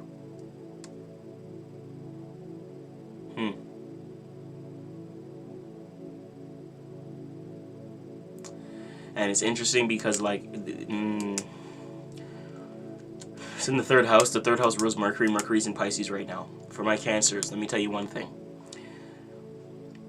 You need time. Okay, the Earth energy, Virgo here, is letting you know as well. Because I can see me even trying to think about this.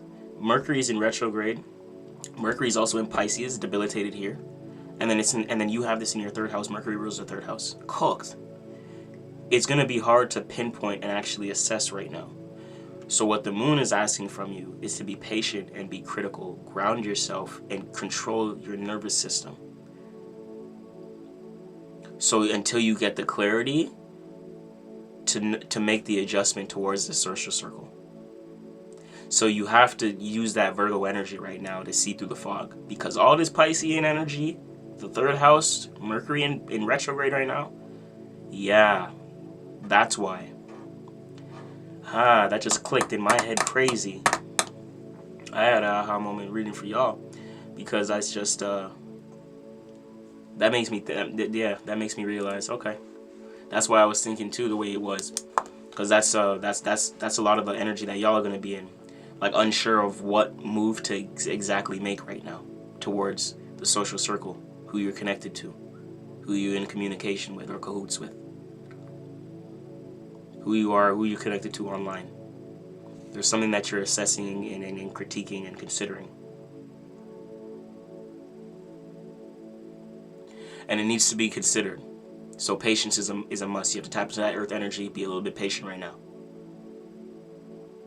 Because Mercury is debilitated in Pisces, it can't move quick. It cannot move quick. So you actually have to get critical. Pen to paper, write down what you want to do in terms of, okay, social circle, who you want to be involved with, what energy you want to move forward with, you know what I mean? Where do you see yourself as? Like, you have to be critical and use the earth energy to understand your social circle and your surroundings right now.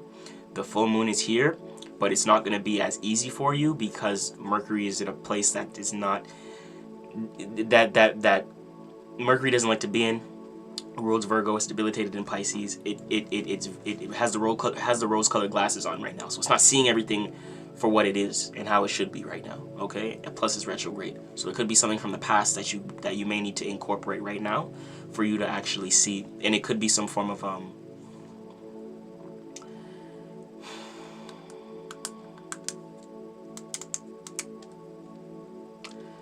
this is interesting. Because Mercury is here to support you too. There's something coming from the past to remind you not to get lost into. And that's why you have to get pen to paper. But y'all are gonna know in y'all lives more than I'm gonna know for you. You're gonna know what you did before to help you get grounded, to help you get clear. That's your mind. Because right now something feels like you can't think the way you did before, but it's just because we're in retrograde. But what did you utilize in the past to help structure this thing? Your form of communication, your online marketplace, social groups, social circles, how you communicate with these things, right? Who and why you're connected to them. Okay? Yeah. Which is funny, I said who and why. Jupiter's also in Cancer, so Jupiter's on your ass too. It wants you to look at, and it's retrograde, it wants you to look and ask for yourself meaning and reasoning. What are you doing? Why are you doing it? If you don't have meaning and reasoning, it's going to put a bad look and bad light on yourself. Remember that if you're a Cancer rising, that is the energy of who you are, not your sun sign. So, again, your rising sign is who you are, not your sun sign. Okay? If you're curious what your sun sign represents, your sun sign represents your career. Sun sign represents a little bit of how you show up, a little bit of actions. But at the end of the day, the house of self deals with you. That's why you need to know your rising sign. That's why you need to know the birth time and the birth location. Okay, anyways, Leo. My Leo risings. Let me catch up to the chat. Who's sending requests? We'll do requests after the stream. Michael. Oh, no, you're Michelle. Sorry, I see your request though. But Virgo rising, nice. We'll be hitting Virgo rising soon. Just hang tight. Appreciate y'all. We on Leo rising right now. We on Leo rising right now. For sure. Appreciate familiar names tapping in, things like that. Good AP. I like that though. Virgo rising Pisces moon. That's fire. that's crazy. That's the energy of like right now, just opposite, reverse, which is crazy. I'm not surprised you're in this live right now. It's the sun's in Pisces, the moon's in Virgo. Yeah, exactly. You have it flipped. That's crazy. Yeah, so let's get into it. Virgo, Leo rising. To Paris, or at least to that new French cafe. What is this? Make so much more than money when you switch to Scotiabank. Sorry, ads. That's a long ad, blood. YouTube fam, I appreciate you guys. Don't mind the screen share. I'm just trying to skip the ad real quick. I'm just checking chats, so I know you guys can see my screen. I'm just checking chats. Give me a brief second. Give me a brief second. I don't know what kind of ad came on my bro. 2 of them, bro. This. Okay. Bring it back up for you guys on screen. Let's get it. So YouTube family, if at the end we'll do some Q&As, you guys can drop birthdays. We'll do some maybe some numerology, but personal readings start at 50 and above. Let's get it. Bro said a lot going on. I'm a Leo, August 7th. What's up, GG? I see you. I remember you. Good to see you in here. Appreciate you tapping in. As far as this live goes, we breaking down all sign reading for the full moon. And if you don't know your rising sign, you probably should find your rising sign, because that's what we're breaking down. So you know your house system, you know the area of life that this is playing out, which is more important than your sun sign right now. Hope you're doing good. Hope you're doing good. Yeah, a lot going on, AP. That's a hundo. The sky's busy right now. The sky is busy. So y'all do need to be spiritually strapped and you know what I mean, be well aware of what's going on right now. So we breaking it down. Leo, let's get into it. This is my Leo risings, okay? Leo rising. If this is you, pull up pen to paper. This is gonna be important. Area of life that this is gonna be hitting on is your second house, okay? So when it comes to my Leos, this is going to be second house area. Second house is your area of values, material possessions.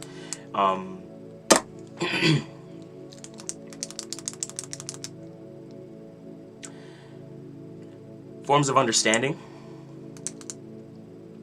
It's also a Venusian house, so it deals with finances as well. Okay, a little bit of finances as well. So getting in here is going to be an interesting. It's the house of Taurus, of course. We know this is birth space of Taurus here, stability, things like that, value, foundation. The second house. So my Leo risings, you have a light being shone on your material possessions, okay? And this is an interesting energy, because if you are a Leo rising, Virgo is here to let you know, be critical and get organized around your finances and forms of spending, right? It's extremely important for this placement to understand their value system and understand their values, what they deem valuable, okay?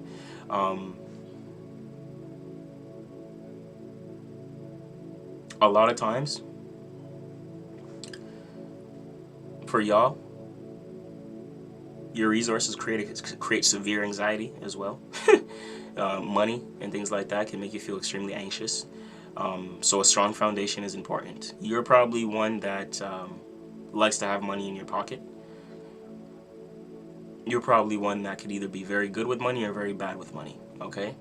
And it's because that Virgo energy can treat it like resources are scarce, okay? So a lot of times this type of person will be very organized and routined, and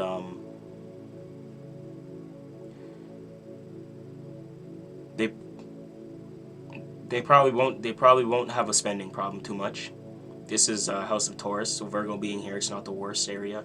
You know, both earth signs and things like that. It's just understanding for you, understanding what you like to spend on and where you like to enjoy it, and not pivoting everywhere and trying to spend everywhere. Like, you know what I mean? There's only certain things that you that are actually beneficial to you, which is values. So what do you deem valuable? Remember that the value needs to get curated before all the material and the money and things like that. Of course, oftentimes this world is backwards, so you probably, you know, you have the money before you think about the value, you spend before you think about what you spent on and things like that.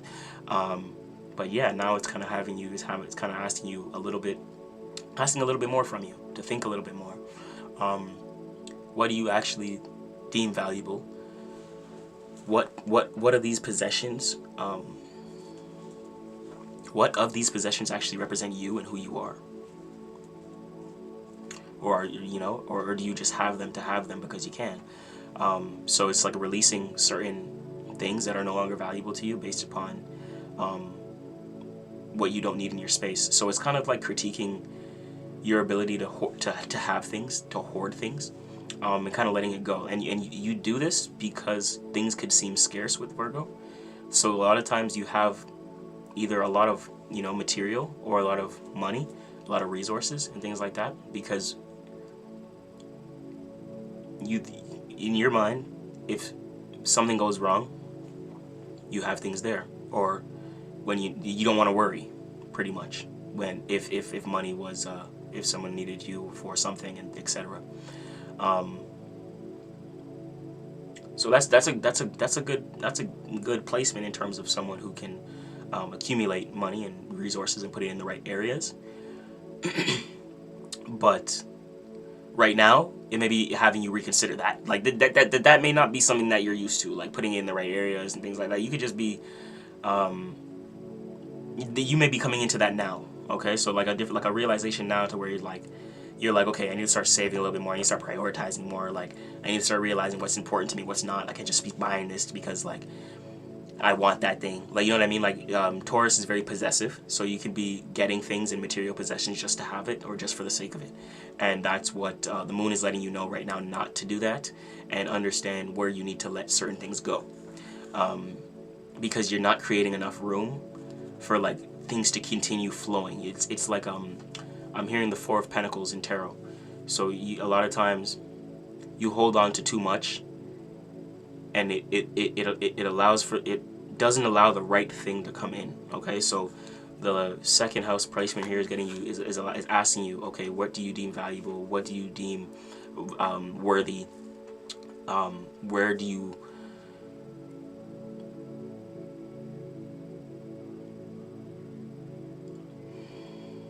what do you want to own versus what do you just want to have? Like, you having something, are you utilizing it for yourself? Is it good? Is it doing anything for you? Or do you just have it because you want to possess it for a time being and things like, or some way, shape, whatever you want to justify it, however you want to justify it. But the moon is asking you, is illuminating that for you, and you're thinking about it right now. And honestly, this is a very interesting placement. You're gonna have to know for yourself, like, okay, you know, how much I've been indulging, how much I've been buying, how much I've been, you know, me controlling my spending and things like that. But yeah, Virgo is like, okay, it's time to critique my finances. And a lot of times, finances don't like to be critiqued. You know, it's an uncomfortable topic for a lot of people, but this is the time for you to do it. So it's best to go with the energy. So if you have this placement, tap in with yourself and kind of critique, like, you know, go over your resources, go over your taxes, go over your 401ks and your loans, your credit cards, and your spending, your bank accounts, you know what I mean? Like, money coming in to money going out. Like, it's time to assess those things. 100%. Okay? Get organized around your money. Maybe like maybe you do certain things to where you have an overabundance of money or possessions and things like that in some way, shape, or form, but you don't know what to do with it. Virgo is giving you the right incentive to be like, you know what, you can do this with it, you can do this with that. So yeah, this would be a good time to maybe talk with like a financial advisor, you know, things like that. That can be good. Okay, hope that helped. Yeah, for my Leo risings, for surely. You know what I'm saying? We're going to be getting into Virgo rising right after I update the chat. Oh, God. Oh, Vin Costas, where are you from, brother? Where are you from? Hope you're still here. He left. But like Vin said he going to war. Safe haven. You know what I'm saying?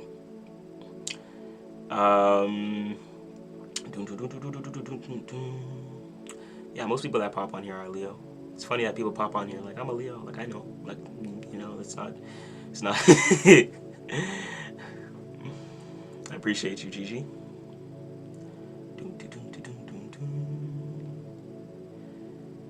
I see some familiar names. Yeah, those people who pop in and kind of come and go, we're not going to focus too much on them. We want to know who's in the chat. That way I don't waste too much time. A lot of these people as well have requested certain things from us, and like don't respond and things like that. So I don't like to waste too much time anymore. I like to focus on who's engaging with me and in the chat and relative, because yeah, that's the best way to move forward. That way I don't waste time, talk too much about too much things. People will drop dates or whatever the case may be, or be like, yeah, I'm a Leo. Like, I know you're a Leo. You know what I mean? That's so, and it's funny. It's such Leo energy, guys. Like, that's like Leo pride at its finest. 100%. I love it. I have nothing wrong to say about it. Let's get into it. Virgo rising. Okay, we're halfway through though, chat. We're halfway through, so that's good. We're gonna zoom through these, and then we'll probably do some personals. If we got some people hanging tight with us, we'll do some personals. Numerology breakdowns, if anyone's in the chat. Virgo, this is good because this is illuminating your first house. This is the house of you, house of self. Okay, if you've been putting things on the back burner, yeah, it's time to lock the fuck in. Okay, this is the house of self. That's all I have to say. This is illuminating you. Everything that's around you, everyone's looking at you. If you're a Virgo, everyone's probably looking at you. That's just how it is. But at the same time, this is a calm full moon. I feel like this full moon here, people may not be on your ass too much, but at the same time, they're going to be looking at you as an example. So remember that if you are cooked, if you're one of those Virgos who can't maintain, can't organize, like drugs and things like that, you're on that Delulu energy, you can't control the nervous system and things like that, people are going to look at you like an example to not do that, to not be that. You want to represent the best way, but you want to represent your energy the best way that you can. So what example do you want to show people? Now is a good time to be that example so people can learn from you, okay? And that goes for majority of my mutable signs. Emphasis is highlighted on Virgo. Majority of my mutable signs is going to be you are an example. So Pisceans, Virgos, Geminis, Sag. You guys are the example. And if you guys in the chat want a little life hack, who do you know in your life that's Pisces, Gemini, Sagittarius, or Virgo? Look at them and what they're doing right now, and see if it's in association with the energy. If they're going in flow, if they're a good representation. I guarantee there'll be a good representation or a bad representation for you to look at, and you'll see how they're playing that out. It's going to be played out through them the most. So you'll hear the most about, you'll hear from Virgos, you'll hear from Pisces, you'll hear from the mutable signs talk about how stressed they are, or what they're doing, or good accolades and things like that, because that's right now is the example. So a lot of times the Virgos, the organizations and things like that, they're going to reap the benefits of being organized right now, because the moon is here, the full moon is here. So those Virgos who were doing that and were on their shit, they're reaping the benefits. You know what I mean? So that's how that plays out. Boom. So let's keep going. But yeah, let's keep going. So yeah, Virgo, you are on the spotlight right now. A lot of times though, Virgo is the Hermit card in tarot. So a lot of times you guys probably won't see Virgos. You probably won't hear Virgo. You probably won't hear from them. Okay. Virgo is a very sometimes behind the scenes type energy. They like to, the Hermit. So a lot of times they're in their own space, thinking about their own things, doing their own things. Remember that it's opposite Pisces. So Pisces, they create fantasies. Pisces are in their own world. Virgo does the same thing in their own way.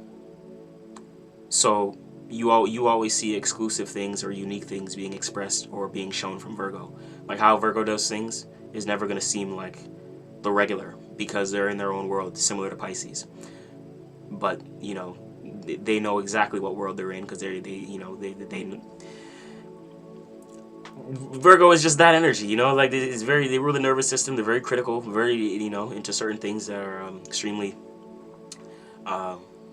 like surgeons and things like that can seem like Virgos. Same with Scorpio, but that's a similar tendency that they may have. They may gravitate to certain tendencies and certain things that like the typical person wouldn't gravitate to. Weird trains of thoughts and weird philosophies, or like weird forms of psychology and how people think. Like you'll see Virgo watching documentaries and things like that and shit like that. Like that, yeah, that keeps their mind stimulated though, because they rule the nervous system. So Again, Virgo, house of self. All you really need to know is how you need to organize yourself, what you need to do to get yourself right, so you can get situated for your damn self. You know what I'm saying? Organized, what routines you need to focus on for yourself to kind of better and better push you forward and things like that. And that's really it. So, with that being said, that's a vibe. With that being said, that's a vibe. So yeah, not too much to say about you though. You know, house of self. Focus on you. Watch out for any head injuries. Yeah, you're a Virgo, so yeah.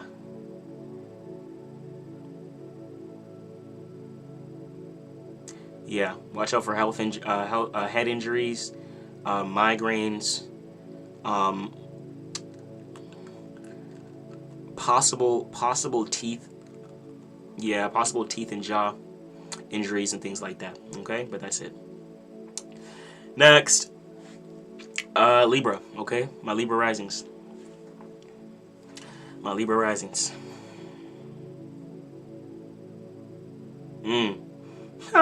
I said the word Libra. I looked at it on my paper. I'm like, that's why. I said Libra. I'm like, where did it go? Or what about Libra?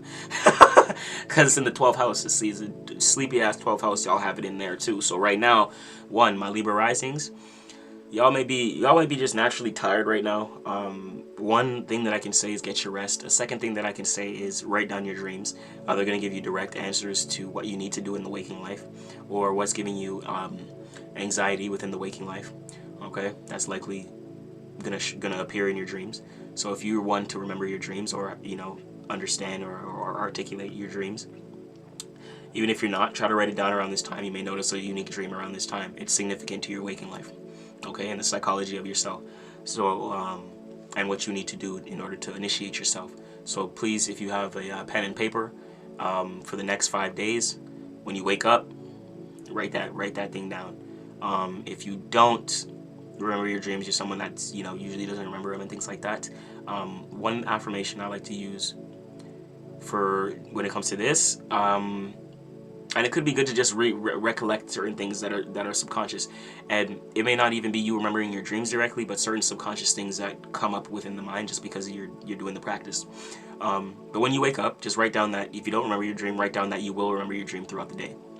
Okay, so put the intention down on paper that the dream, that you will recollect it and you will remember it moving forward throughout the day. And oddly enough, things like this work. So, just stay spiritually strapped and things like that. Stay ready. Okay, I was gonna say, why am I stream lagging? Oh, we good though, chat. We good. 12th house is a sleepy area, so like I said, a lot of times we need to get our rest here. We need to reconsider some things. This is the subconscious, so a lot of this is area of faith, belief, imagination, and vision. Okay, so you may be even shining light on certain unconscious beliefs, certain unconscious thought forms, and ways of belief, and even spiritual systems that no longer serve you. So like you could be really critical. Like you may be growing up in a certain religion or culture, and the full moon is showing you why that culture may have been a lie your whole life. You're looking at it like, bro, what? That was a whole. You know what I mean? Like it wasn't even true. It was an illusion. Pisces season right now. So, there's certain beliefs and cultures and things like that you may have been invested into, and the moon is showing you right now why you shouldn't be invested into those things, and that may be triggering you to be, triggering your nervous system and things like that, and causing worry towards your beliefs. And towards your upbringing and things like that, and your spirituality. But it's reminding you, cultivate your own sense of faith, belief, and imagination. Okay, Pisces. So how can you do that?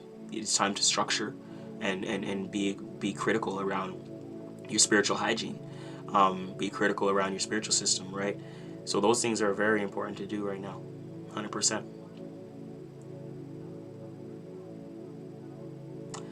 It's affecting my Libra risings. It's affecting your ability to relate to others, right? When it comes to your relationships and things like that, it's directly affecting that, because your beliefs shape your identity. So if you're honing in and it's hard, you still think a certain way towards certain ideologies and things like that, you're not going to bring in what you know you want for yourself or what you know is good for you. So there's certain things right now that you're looking at and you know you need to let go, but it may be hard because you may have adopted certain ideologies and made them beliefs, right, and systems and things like that. So when it comes to that, be extremely mindful. Extremely mindful, okay? We're going to move on from Libra and go into Scorpion. Wanda says hello from Poland. August, Leo, good to see you. Good to see you. Yeah, that's what's up. That Libra, the 12th house is an interesting one. You know what I mean? For Libra rising, because it's all in correlation. You know what I mean? It's all in correlation. Give me one sec though, chat. Let me see if I can do this real quick. Display capture window.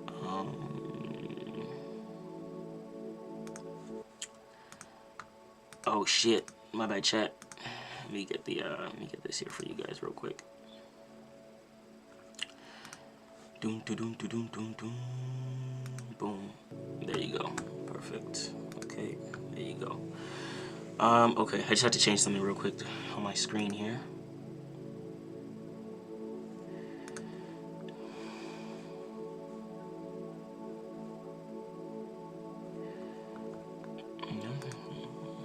Give me one sec, chat. And we're gonna be getting into Scorpio. So, amidst the break, take a little water drink real quick. Give me 30 seconds. It's a good live stream today. We here for the long run. No shorties. No shorties today. We here really doing the work. You know what I mean? So whether it takes an hour or 2 hours, we gonna make sure it's done. This is an important transit. You know, the full moons and new moons, we go in. No skips, no half steps.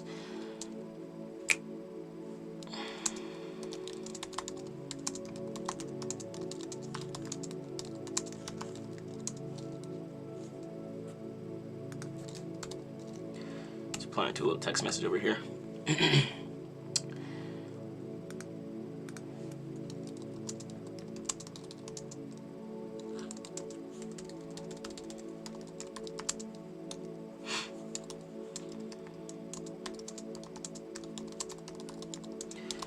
Back on schedule for tomorrow.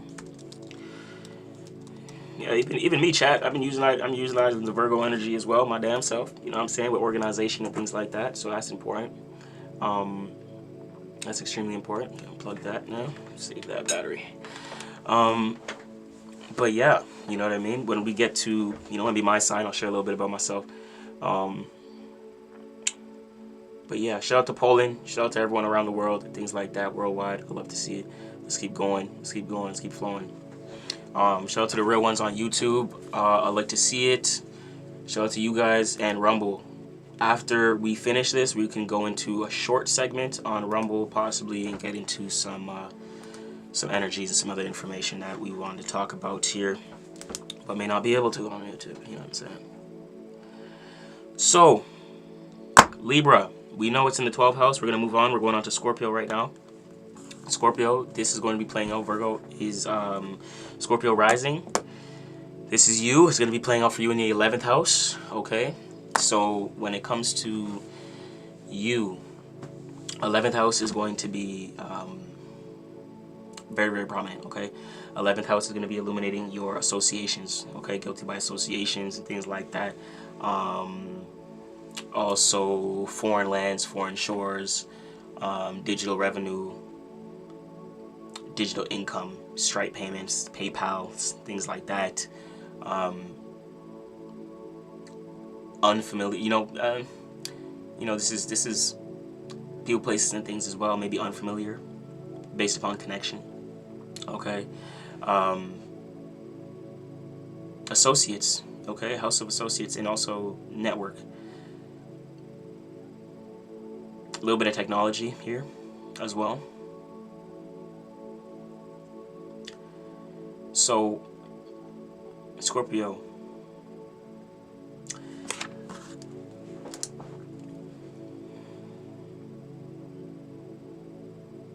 Scorpio risings, okay? There's a level of Okay, there's a level of organization and critique that the moon is asking from you. You've been connected with a group of people and associates that may not serve you. That it's time for you to reconsider and organize. Are these people supporting the dream, or are you getting more on the delusional side? Are you getting farther away from the vision? Remember that your associates directly tie you, directly tied to your image and what you want to uphold. So if what you want to uphold isn't in alignment with your associates, you're gonna have some sort of discrepancy there. The people you know, the people you or who know, or you may know of, and things like that, may directly muddy your status, your image, who and how you appear to be. Okay. So, my Scorpio rising's 11th house right now. Virgo is asking, time for you to get organized. It's not about, having a bunch of associates, knowing a bunch of people. What's it doing for you? Right? Is it in alignment? Pisces could really peeling back the layers right now. And that's what Virgo is doing. So Virgo, because Pisces is deep water, Virgo has you peeling back the layers. So you have to kind of assess right now, okay, who are these people? And I think you're naturally critical of your associates. So with that being said, how could you develop a strong routine and foundation around your own network? So the people that you call associates gravitate towards you, what you're upholding. There's some sort of career shift you have to make. Okay, because there's a discrepancy towards your image, from your image, based upon the people you know or associate with.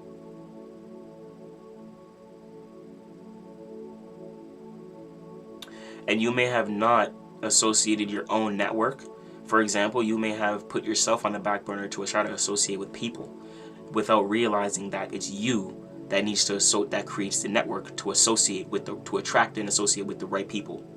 So then you're not critical and you're organized. You have an organized network of people, places, and things that can actually do good, right? Actually push the dream forward. 11th house, Pisces is the 12th house. Status, Capricorn, 10th house. So the image to 10th house is what's going to attract the associates. So there's something, but Mercury retrograde in Pisces, these are often things from the past. It's not like your image is muddying or attracting these people, but it's your connection to the past that is creating a disconnect towards your associates now and to your status now. So Mercury right now is reminding you of past ideologies, dreams, fantasies, illusions, and things like that got muddied based upon associations. And now you couldn't really assert your status or your image or what you want to uphold in the way that you needed to do it.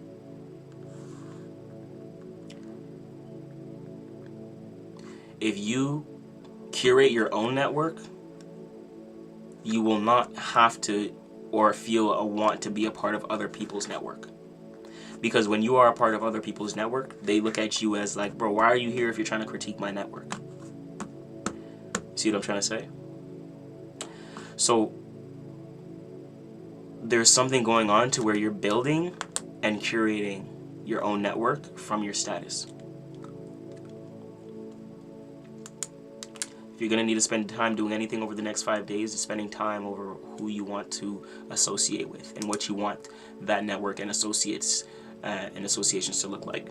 Okay, whether it's you working from a workplace, you being an entrepreneur endeavor and things like that, you working online. 11th house could be technology. If you're a Scorpio rising, maybe you do something that's in the that's utilizing technology in some way, shape, or form.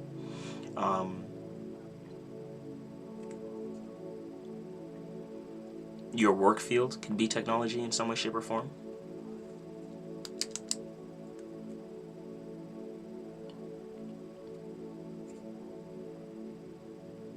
and that's where you get your status from.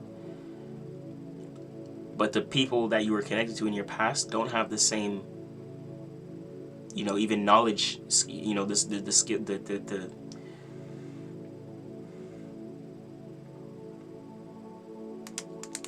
don't have the knowledge towards it. That's the word I was looking for. Knowledge towards the technology that you are good with.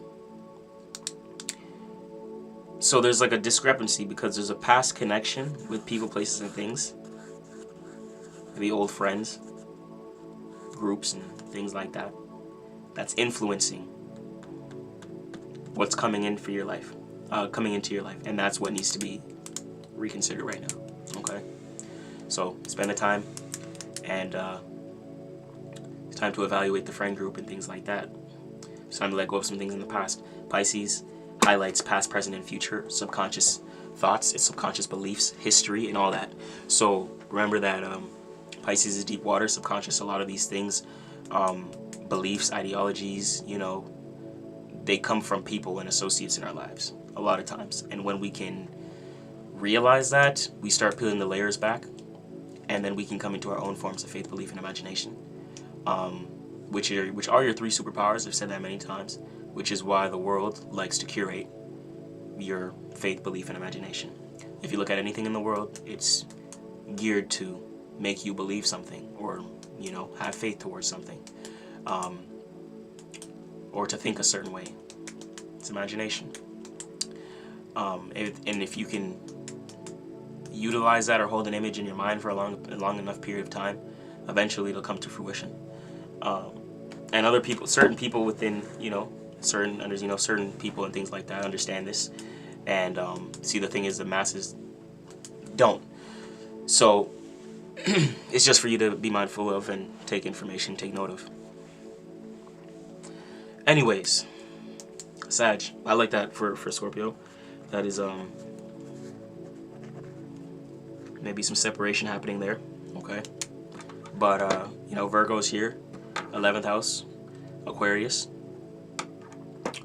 I think this is it's good. It has a, you know, good amount of elements and things like that, okay? My Scorpio risings. You know, the moon is here on an earth sign. Sun is here in a water sign. It's trining you, so it's you're comfortable here. So utilize the comfortability of actions and the comfortability of you being comfortable with your status, the sun, right? The sun is also, a lot of times, our career. So you know you're okay with your career and things like that. If you try in Pisces, you're okay with your career as a Scorpio rising. It's not your career that's the problem. It's the associates that may be hindering your progression within that career, within said career.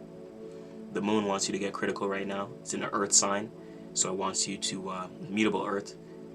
So it wants you to pivot and reconsider how to get grounded and formulations of your work.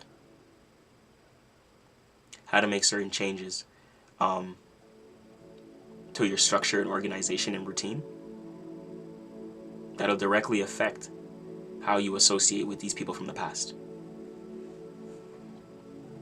Della, Leo, yep, that's good. We on Scorpio rising right now.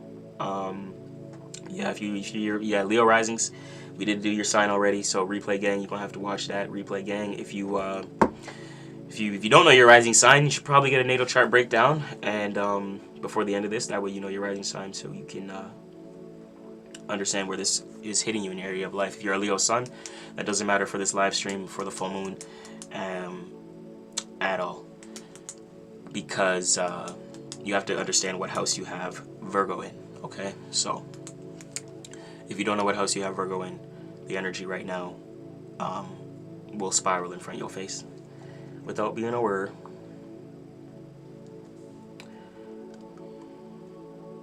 Nice, Della, love it. Okay, so if you Leo rising, I love that. It is.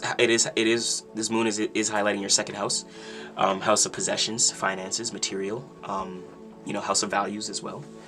So that is illuminating there, and it may have you getting a little bit more critiqued around, you know, your material possessions, you know, your forms of spending, habits of spending and things like that. Maybe needing to get organized over tools and material possessions that you keep and have, and what you need to let go of and release. Okay, that's a little short breakdown, just being quick with it right now. We're moving on to Sagittarius rising. Replay gang though, for all my people who are a little bit late and want to watch the replay and watch the full breakdown. Full breakdown will be on our YouTube channel, MC333. On YouTube, just head over to the live section. We will do timestamps in the description or the comment section, and just head over to the timestamp based upon your rising sign, and you'll get that breakdown. I would suggest watching all three to understand how they navigate, and that way you understand. The moon sign is your emotions, rising sign is house of self.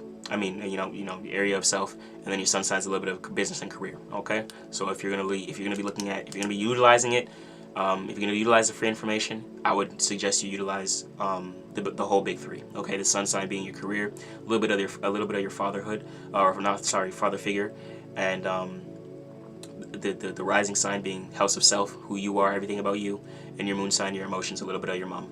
Okay, motherhood, and motherly figure in your life, and things like that. Of course. So yeah, make sure to head over to the channel to watch the full breakdown. So I'll definitely, you'll see it, which will be on the channel. So after today, it should be, our manager should be automating it on the back end. So all the messages, if you guys are familiar with the messages that you get from our channel, or from our page and things like that, the next one will be for this. So if you comment on any of our content, you'll get a message for this video, and it's gonna be this live stream actually, but it's gonna be with timestamped, fully posted on YouTube. So you'll be good. Just make sure to keep an eye out for our message. If you are interacting with our page, commenting and stuff like that, you'll get a DM automatically.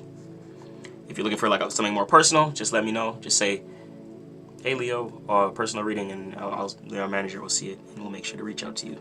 We don't check all our DMs, but if it's a personal request, then we will open it and see it. No problem. I have a pretty good eye, so we don't usually miss people. People are never usually missed, so that's good. Sagittarius. Let's see. Not too shabby.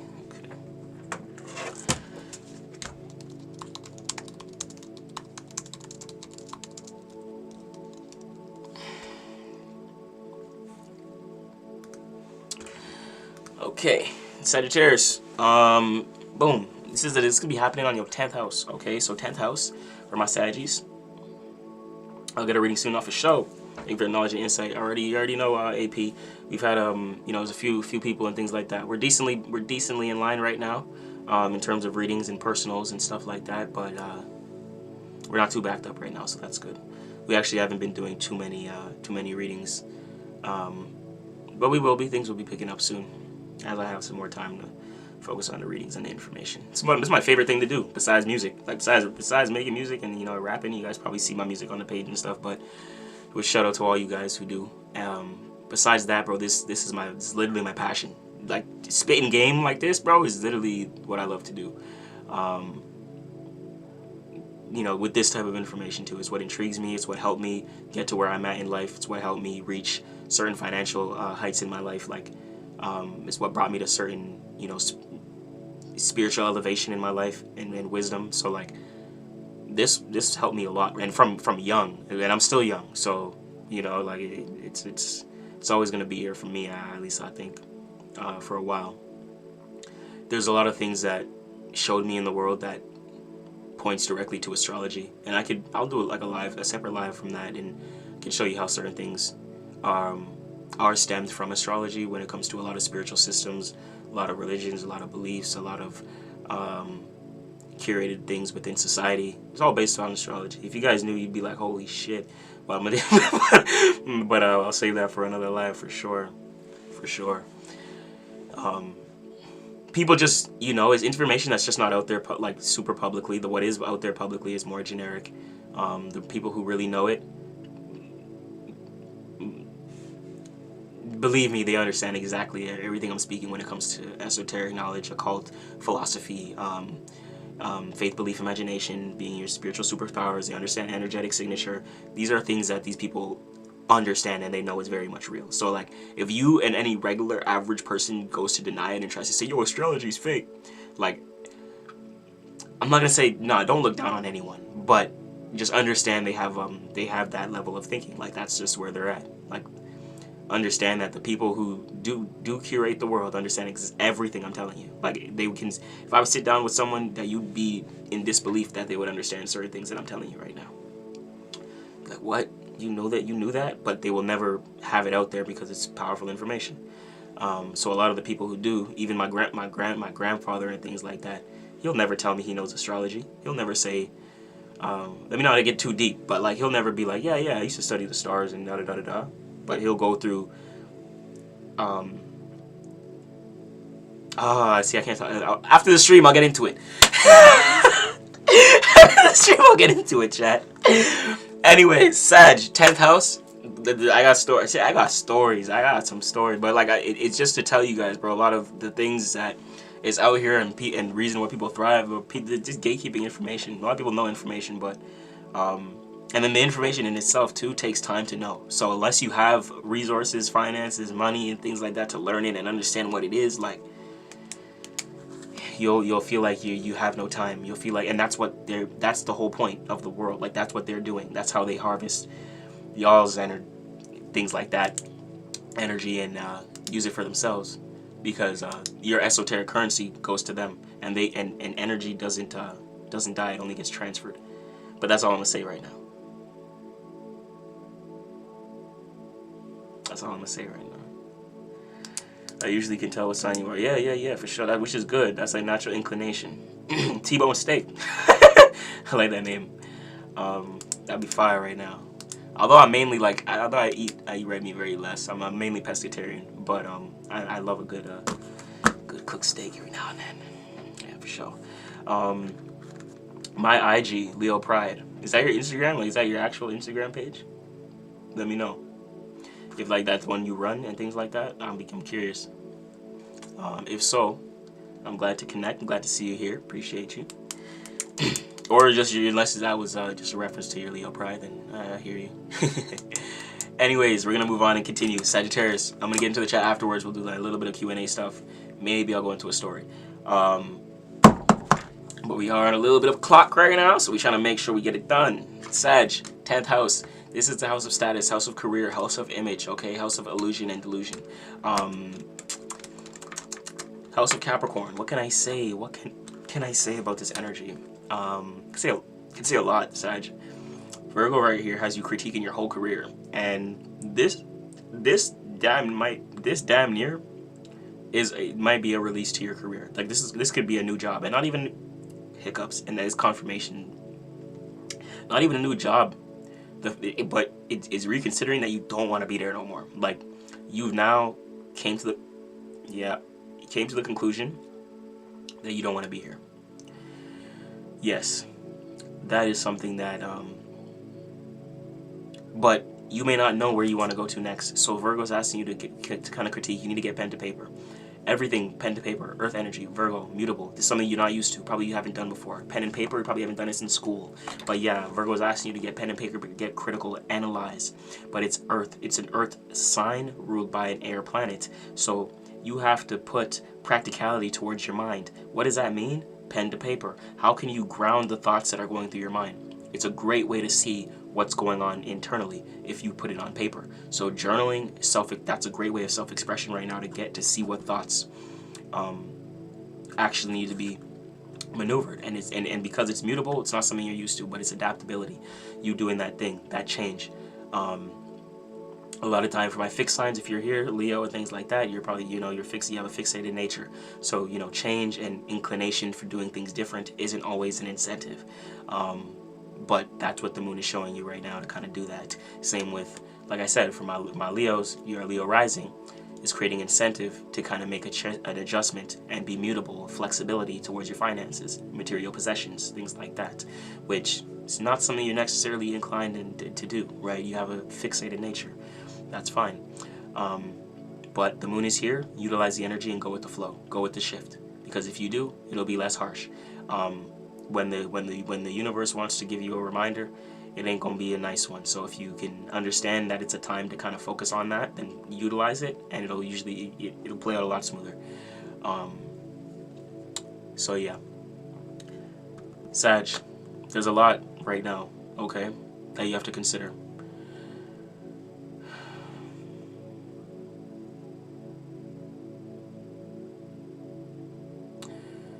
But you're stepping into the career that you really want for yourself, okay? Virgo is work, routine, okay? And you're considering what that... You may have had the routine and cultivated the work and understand what the work is and what the routine is, but you may not know how to put it out, how to display it. What's the image? What do you want people to what do you want to represent? What do you want as a representation of you?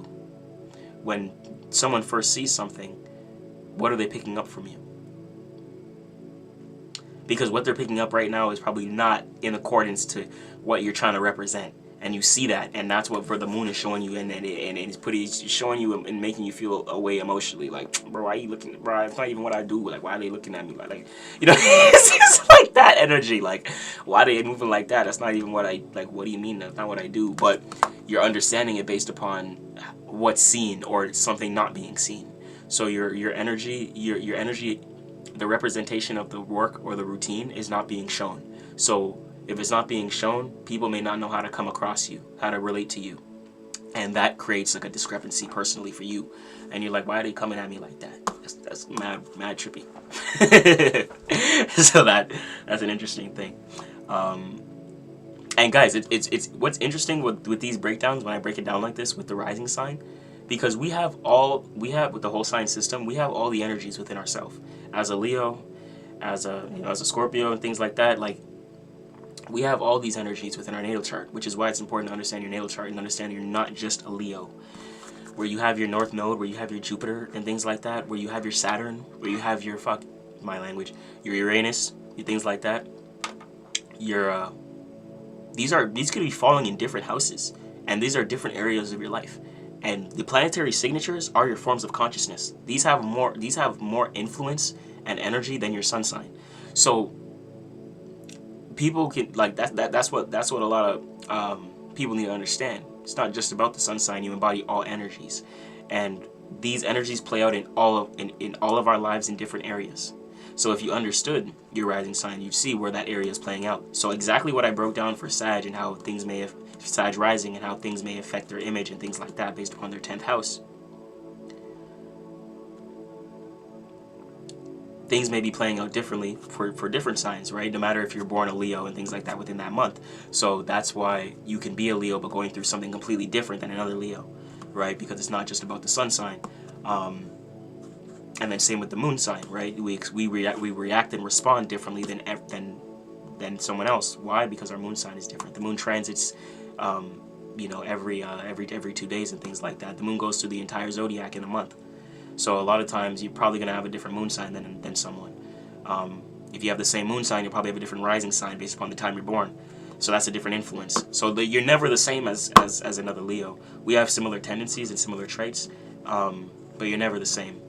And we relate because we have the energies play out in different areas of our life, but we all experience it. It's not like we don't.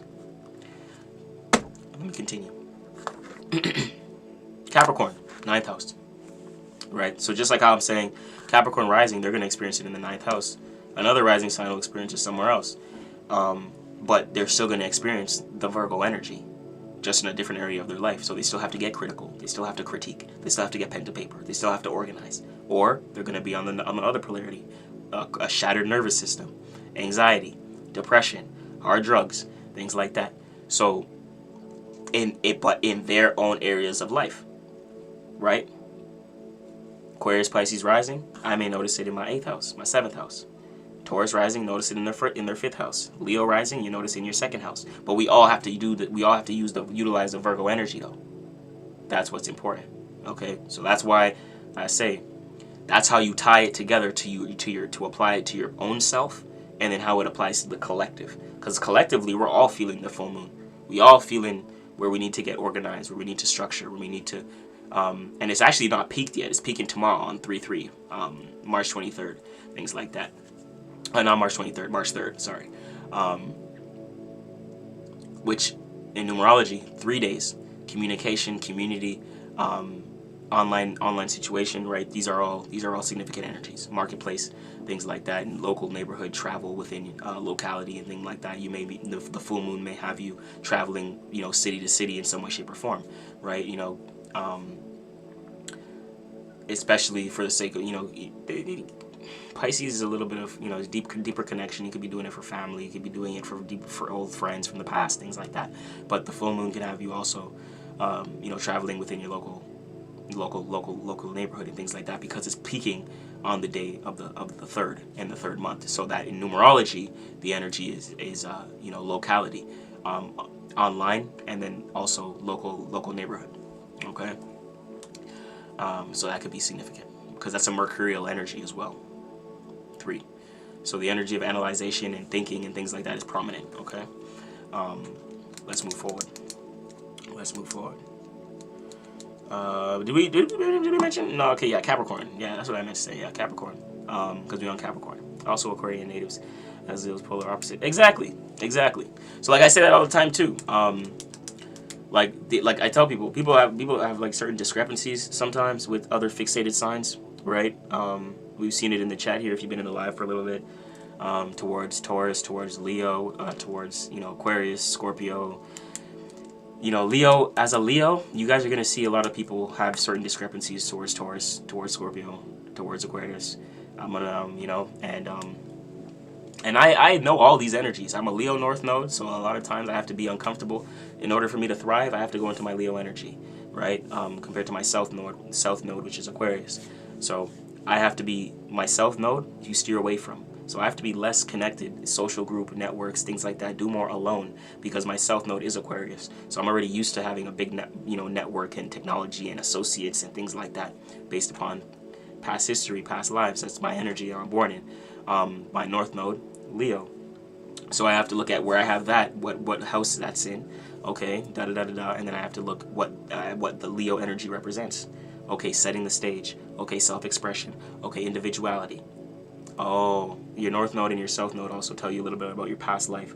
If anyone was looking for a North Node reading, I like that. I like to see North Node energy.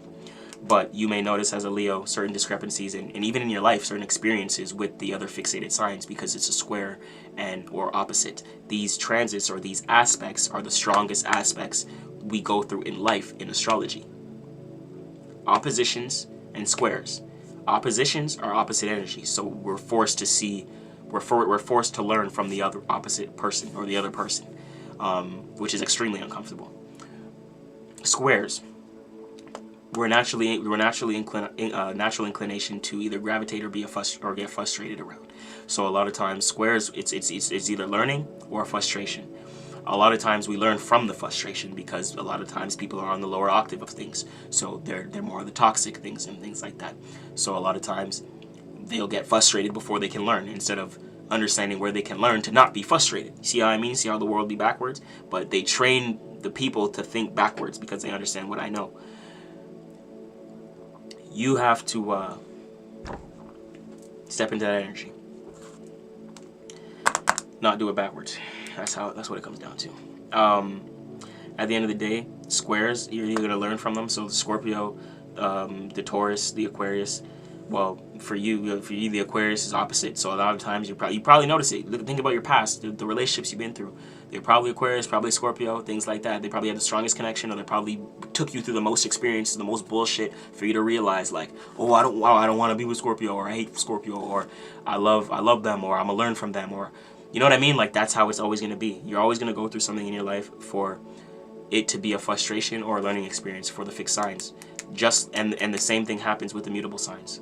Don't think that it's just us being fixed. No, same thing happens with the mutable, because the mutable square, if you're a Pisces, your opposite is Virgo.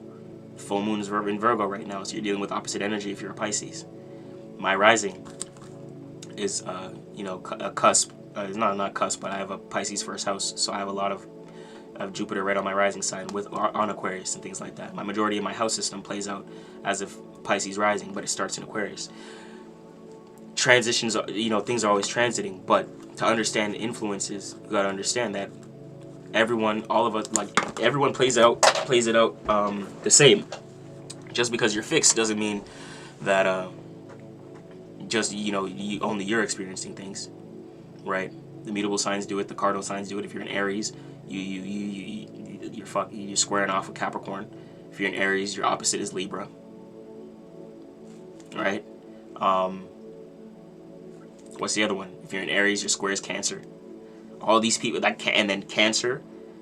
If you're an Aries, or if you're a Cancer, if you're a Capricorn, those three signs and things like that, you're gonna experience the most frustrations and the most hardships with. The most ease relationships will happen, but then you'll also experience the most ease. Like you can stumble into things, into trines. So there's a lot of ease with similar, like water signs or fire signs. A lot of the fire signs will gravitate to each other. A lot of the water signs will gravitate to each other because it's ease. There's ease there. It's harmonious. So that's what it is. But the squares and the oppositions take us through the most experiences. The ease won't do it. So you can gravitate to someone, like as a Scorpio, I may meet a Pisces and be like, oh yeah, that's fire. Like we naturally connect quick. But I'm not gonna go through the most aha moments and things like that being with having a friend that's a Pisces or having a friend that's a Cancer. You see what I'm trying to say? I'm gonna go through the most aha moments knowing the Leo, knowing the Taurus, being a Scorpio, knowing the Aquarius. That's how it works. And oftentimes your relationships, you notice too, you're gonna be most gravitated to those signs too. So like that's how it be. Exactly. Yes. See, like that's great. That's how it is, bro. That's what it. See, like that right there. That you now you just came into a whole. Now, bro, you just literally just went like this spiritually, like just. You know what I mean? Because now you have a whole level. Now you have more tools in your arsenal, on your belt. And this is what they don't want you to have. They don't want you to have a spiritual arsenal. Because they want you to be naked as a spirit all the time. But once you can be naked as a spirit for your own sake, then you know your spirit, what you need as a spiritual arsenal. The fact that your rising, your moon, that's even more in sync right now than your sun sign, right? So, that's a crazy energy. You know what I mean? With that being said, so that's how that's why understanding, and then often that's why understanding more than your sun sign is extremely important. And then oftentimes your moon sign is stronger than anything. Like you can meet someone with thinking let me find my Leo. If their moon sign is something that's not compatible, that Leo don't even matter, especially being a female. It may be because the fire signs are the feelers anyway. So if she's a female and she has fire moon plus fire sun and doesn't know how to control that, you have a lot of fire. You have a lot of fire. You have a lot of yelling. You have a lot of expression. You have a lot of emotional fighting. You know what I mean? Like you have to dim that down. You have to calm that down. And I'm speaking directly to my divine feminine and things like that. So when it comes to men, we just have to be we just got to stand tall. Like if you emotional, put that shit to the side and go in your own space and figure out something for your own self. You know what I mean? When it comes to having temper tantrums and things like that, for my emotional men out there, if you're having temper tantrums, you'll end up in a bad situation. A lot of the fire signs and things like that will have emotional temperament and things like that, and be confident about it. No, that's only females are allowed to do that. You don't emotionally feel good about your crash outs and lashing out, nigga. That shows you have no emotional control. I don't like seeing that at all from men, especially as a Scorpio. It just shows childish behavior. Which is funny because Leo rules the house of children. But I tell my Leos all the time, bro, like that's not, you gotta be mindful of that.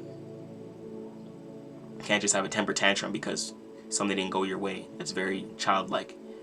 I know that's Leo, and that's Leo's nature. So like because they rule the 5th house, childlike. So a lot of times they're very fun and playful, which is good. Like that's a good energy. But that also can get them in certain situations.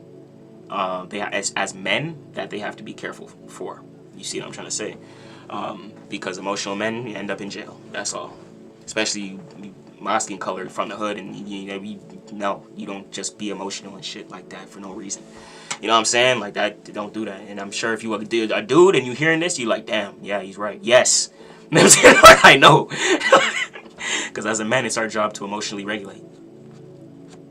Exactly. Any man who stands on biz, bro, should know, like, they don't like they shouldn't like to get out of pocket, bro. If you a man and you like to get out of pocket just like that for no reason, that's like some weird tendencies. Like, you just got shifted from feminism and shit like that. You're a soy boy, you need to get back in the gym, all kinds of shit. I don't want to even hear it.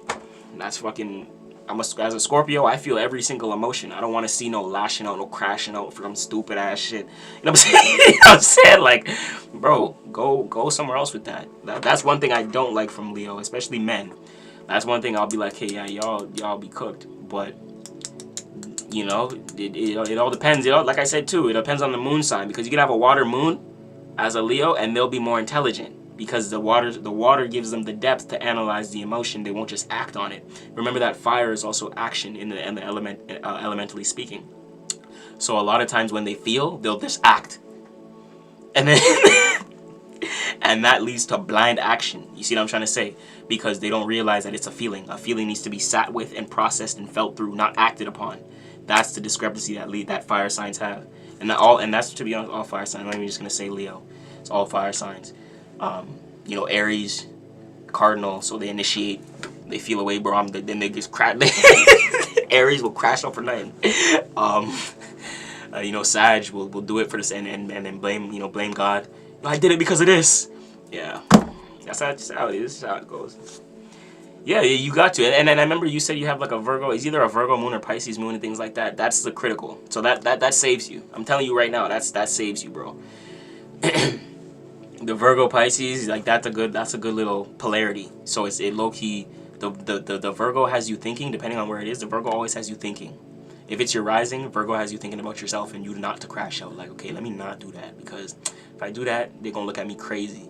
The moon, if it's if it's the moon, even if Virgo's in the moon, when you do feel away, you're thinking about it. Like, see, this nigga pissed me off, bro. You're in your head like, see, I could do this, I could do that, but you know what? Let me not do that. See, but you thinking gives you the time to calm down. It's certain people who don't give themselves the time to calm down and they crash out. So that's where y'all, like that energy, Virgo rising can't. Okay, cool. So there you go. So you're critical about your image. You're critical about how people see you, and that's important. How people see you is important. That's why I like that energy for you. That's because you'll know not to just act to act, or just to be emotional to be emotional. You're like, okay, how does this person, if I act like this, they're gonna look at me in a certain way. I don't want to look like I'm weak. I don't want to look like a bitch right now. Let me go cry when I'm at home or something. That's how men should be doing it. Not, oh, I got in my ego, let me attack him now because I feel a certain way. No, bro, you relax and go do that in your own space. You know, you're gonna end up in a bad situation. So that's one thing. That's crazy. That's one thing. And then the Pisces moon, it gives you the time to feel through it. But the thing with fire, it acts before it feels. You could, like fire signs, you'll see how they feel on their face. A water moon, or even a water like a water sign, you usually won't. But even if you're a fire sign, you have a water moon. So a lot of times people won't even see how you feel in your expression. You think about it internally first and then show up. That's what water signs do. That's why people will look at water signs and be like, water signs are manipulative, because a lot of times water signs don't show how they feel, and because they can do that. But if it's negative, then it can be manipulative, because they'll do something out of emotion and not show like they had that intention around it. So that's why, that's especially like Cancer and things like that. But that's why, especially Cancer, because it's a cardinal water, so it'll initiate based upon a feeling. So if it doesn't feel a certain way, or if it doesn't feel like it has a connection, they'll do something to create a scenario to cause a connection, and that will seem manipulative. But in the Cancer's mind, they're doing it because they wanted someone they can trust, so they put you to that situation to then trust you, so you feel how they felt on their situation. You see how it works? But in your mind, you're like, what the fuck? But this is how a Cancer mind thinks. So that you have to understand that everyone has a mind. Like the planets are like forms of consciousness. So when we talk about Jupiter, we talk about the sun, we talk about the moon, these are forms of consciousness. And we all have them. We all have them, chat.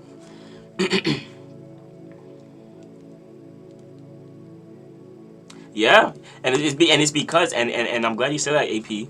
It's because, like, bro, men will put it to the side because of ego, and they won't feel it. You know what I mean? But, like, bro, and then all of a sudden they come out, like, what's that one meme? If we're at the end of the stream, I'd play it. You know that one meme? That one meme in the intervention. That meme was so funny, gang. Holy. But that meme, you know, niggas start breaking down like that. And that's why, because they hold it in too much. And that's why with the feelers, the fire signs and the water signs, they'll hold it in too much. You have to learn to, water signs have to learn to express. Fire signs have to learn how to feel it through. If you don't feel it through, you'll crash out. If you just crash out, eventually you're going to realize that you crashed out and you look stupid. So then when you realize that, after years go by, you're just going to sit with yourself and cry. Because you're like, bro, I just did all this shit and I was stupid. I didn't know myself. I didn't know any better. And now you're sitting there crying. 40 years has gone by or whatever, and now you're there like super upset because you don't realize that you acted on emotion instead of feeling it and then just letting it pass, because the moon transits every 2 days, so you always go through different emotions. Spiritual science. See, this is why it's just better to know. Like, when you know, when you know better, you do better. Okay? With the feelers are always gonna feel. You feel with them. The moon, you'll feel. You go with the moon. I'm a double Scorpio. That's why I do these moon things. They're important. Time to feel is important. So when it's time to feel and you have full moon scenarios, you don't want to have a full moon scenario. You have to understand the transits. The moon will help you do that. The moon changes signs in 2 days, every 2 days, and things like that. So you're going to be changing how you feel every 2 days. You're going to be directly connected to the moon because you're a feeler sign. The water signs and the fire signs, y'all the feelers. And things like that. OBS, why are you tripping? Why do I feel like OBS is tripping, bro? Am I lagging? YouTube, am I lagging? Every 2 seconds, I'm lagging, bro. Tripping, bro. YouTube playing bare games. Not gonna lie, I'm gonna have to run through this, chat. Yeah, we did Sag, we did Capricorn. Capricorn, 9th house. Okay. 9th house for my Capricorn risings. This is definitely reshaping and illuminating your house of belief and faith, belief, imagination. This is the Sagittarius and Jupiter house. So this is the house of wisdom, the house of experience, okay? There may be certain, maybe certain philosophies, but not even that, but like beliefs, probably for you, Capricorn, probably religious groups that you know, that's keeping you stuck in some way, shape, or form. Like the ideology of that religious group, or that belief, probably keeping you stuck. There's probably certain beliefs that are deeply subconsciously rooted, and that's what's curating your experiences. Remember that the sun is in Pisces, and the Pisces deals with faith, belief, imagination, and religious groups and spiritual structure. There's probably a religious group that you gravitated to at some way, shape, at some point. You know what I mean? Whether from its upbringing, etc. That just went. You probably not super big on it as a Capricorn. You're probably not like super spiritual. I'm not sending shade to my Capricorns, but I mean, like, you're probably not super spiritual or anything like that. So with you, it's probably a religion.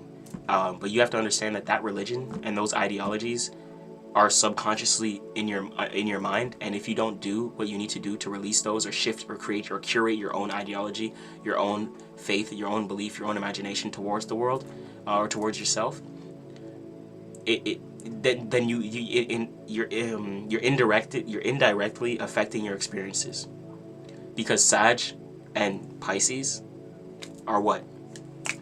Square each other. So as I said, it's always going to be a learning experience.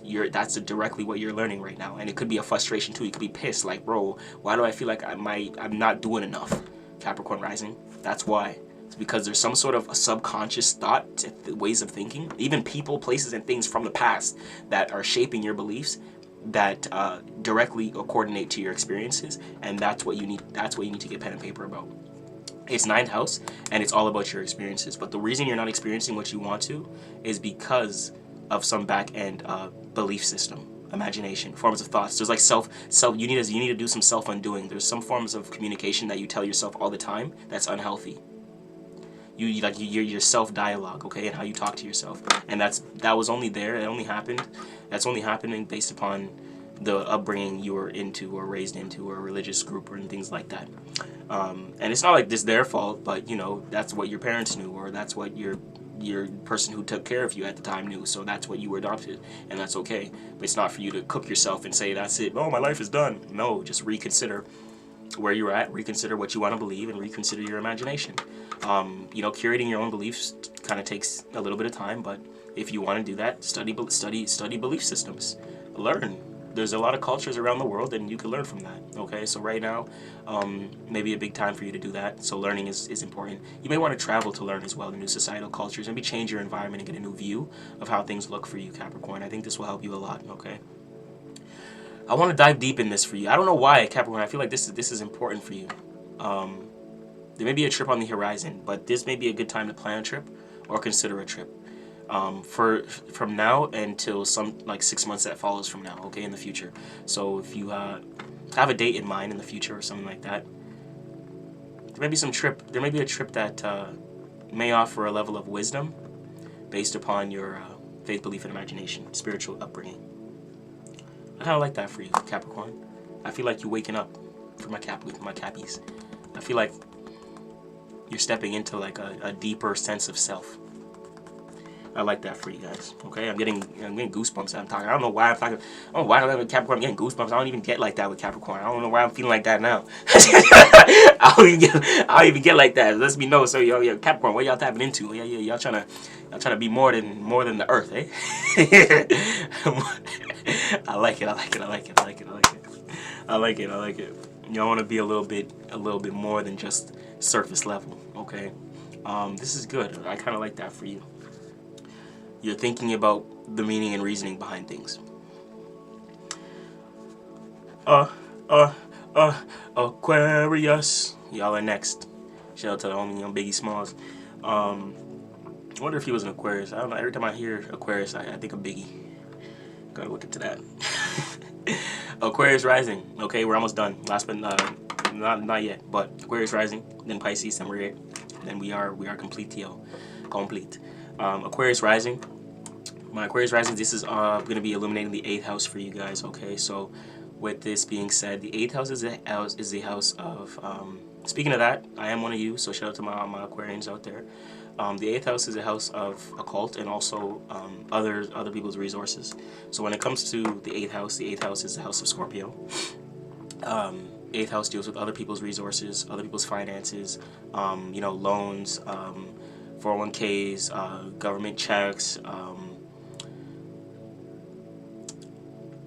generating some form of income from the mystics of the zodiac and things like that. So whatever you're doing, that's revolved around spirituality, occult, philosophy, things like that. Tarot can work is being illuminated. Even like surgeons. Just because the 8th house is a mystery house, for any of those out there with the Aquarius rising, your area of work,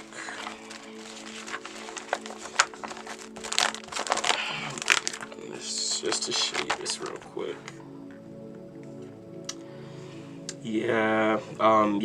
Banking. So you may be for my Aquarius risings, right? For those who are significant age, already have a career, things like that. You may be doing therapy, psychology, yogic work, banking work, broking work, dealing with other people's money. So being a banker, financial planning.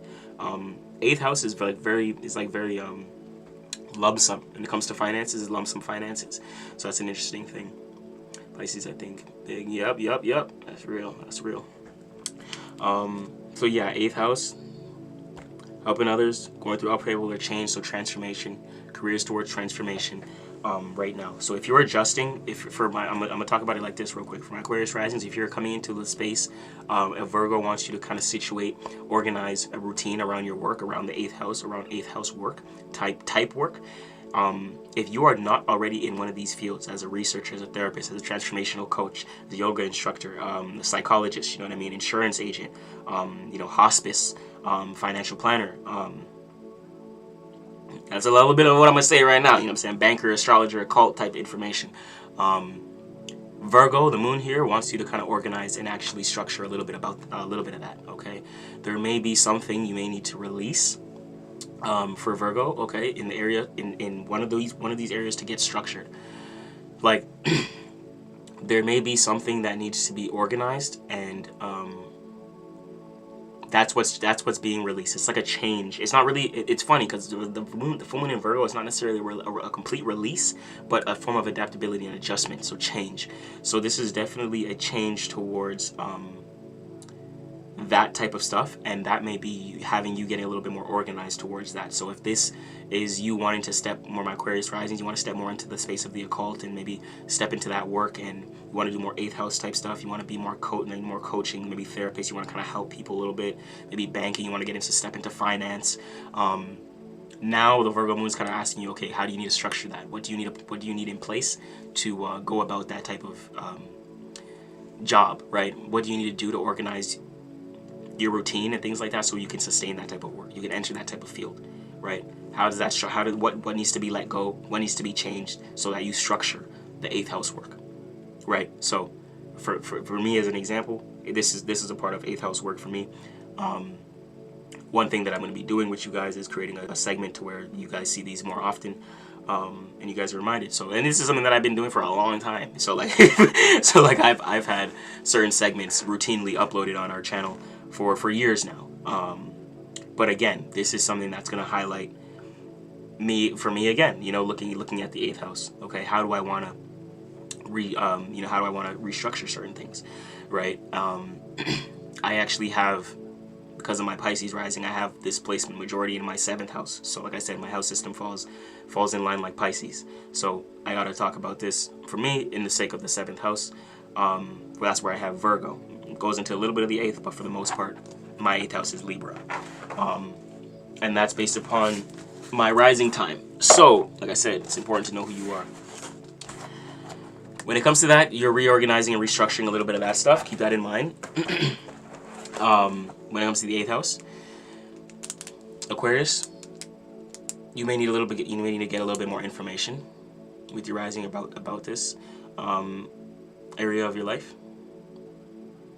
If you're unfamiliar, that's what the moon is asking you to do, is kind of structure and create a routine and kind of organize what you're doing and what that is, whether it's you want to step into banking, you want to step into occult information, you want to step into tarot and divination and things like that. Then some information and some structure needs to be done, and that has to be considered. And that's what the moon is kind of asking you. So if that's what you do want to do, you're making that change right now. I like that for you. And it seems like you're letting go of, for those who are stepping into the work type stuff, it's like you're letting go of the more other people's resources. And not even that, but this is shining light on that area for you. So this is going to allow for you to access a little bit more of other people's resources and things like that. That's being shunned on. Certain people, places, and things that you may need to let go, may need to pivot. Like who's around you and who's working in your favor, type stuff, right? So when it comes to other people's resources, it's having you critique, like, okay, who do you actually have as what and who you actually have as other people's resources and things like that directly affects your curious as your network. Because is there a shared resource here towards the people you're connected to or not, right? So it's kind of asking about a lot of those, and it deals with sharing resources within other people, the home, etc. Other people within your life in general.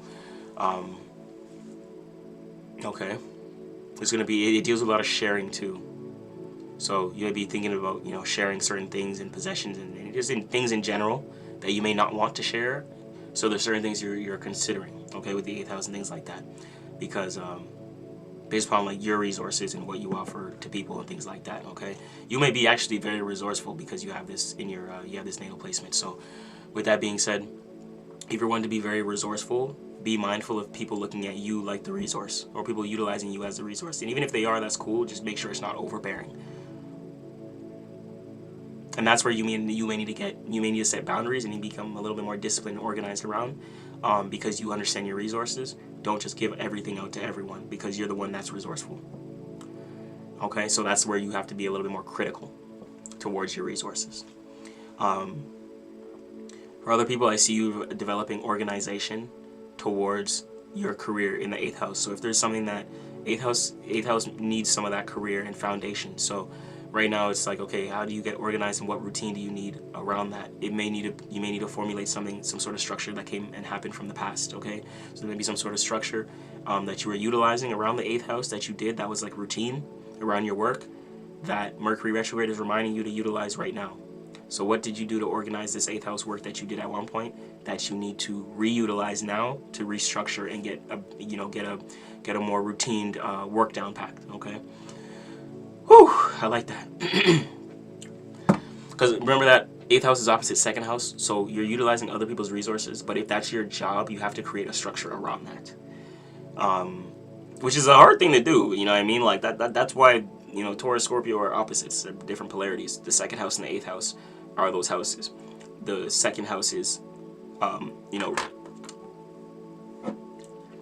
earned income, and the 8th house is other people's finances. So it's a very, how do you blend both, right? So that's a very interesting thing.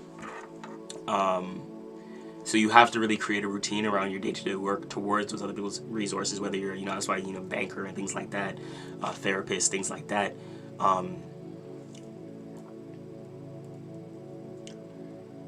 It's like, you guys see me, you know, 8th house, I'm a Scorpio, so you guys see how I do it. The best thing I could say is how I do it. But when you're 8th house, you know, you have to just implement a way of day-to-day income. And if you're an entrepreneur, have a lot of that 8th house energy, you have to spend some time to kind of cultivate how you can curate a routine around what you're doing so you can create steady income. Okay. Boom. Last but never least, Pisces. Pisces rising. So this is going to be my Pisceans.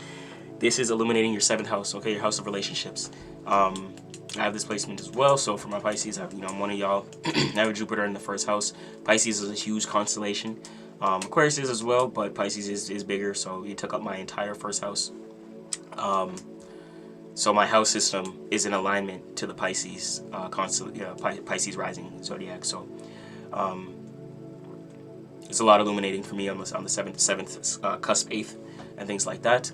But with the Pisces rising, for y'all out there, 7th house, this is going to be illuminating the house of relationships, the house of partnerships, the house of contractual agreements, okay?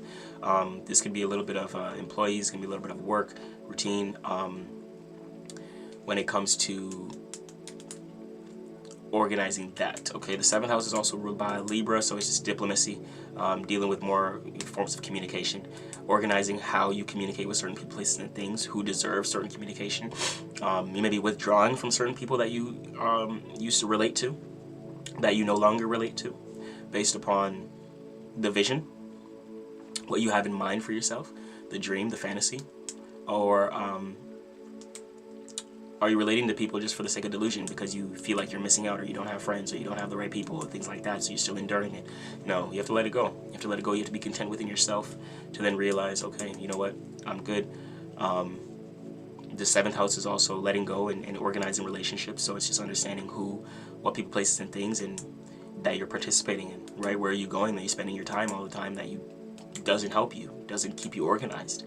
What friend groups and friends don't keep you organized, keep you off your pivot, doesn't support the dream, things like that. These are critical times to think of right now. So the 7th house, you're going to be relating a lot of diplomacy, Libra, right? Libra energy, Venusian. So a lot of how your charisma and how you deal with people also leads to your finances and you stepping into more finances, and how you actually make money, right?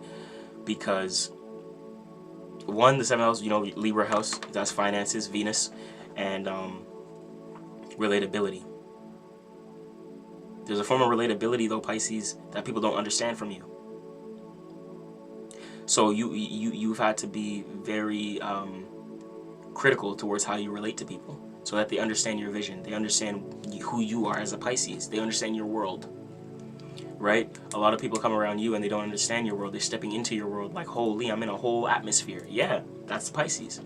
It's like me, you guys come on this page and other pages that we have connected. We have to have our own ecosystem. So if you kind of follow our pages kind of have our things on it. You know what I mean? So that's how it is. A lot of that Piscean signature. So you is just kind of understanding, okay, what people are placing in things, like what's fair to you. Like, are you showing up for people in your life that hasn't showed up for you? Friends, spouses, things like that. Like, you have to call back that energy, release it, because you've been showing up for people that haven't been showing up for you, that doesn't support you, right?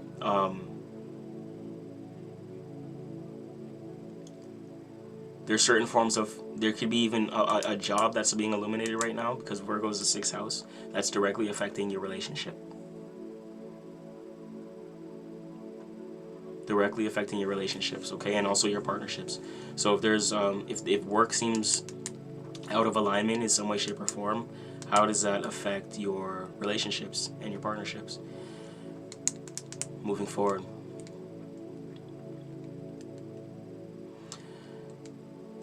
Which you're gonna have to ask yourself. Pisces, see, you have the same energy too with the Mercury retrograde. So thinking right now is a little bit slower for you, but like any significant changes you make, do it after the retrograde.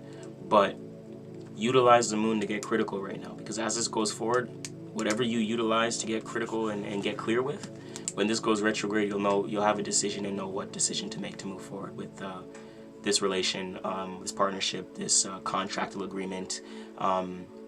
Maybe you're hiring a new person and things like that, or stepping into a new relationship or a new friend group or things like that. Like, depending on where you're at in life or what you're doing here with the 7th house, kind of have to take your time with it.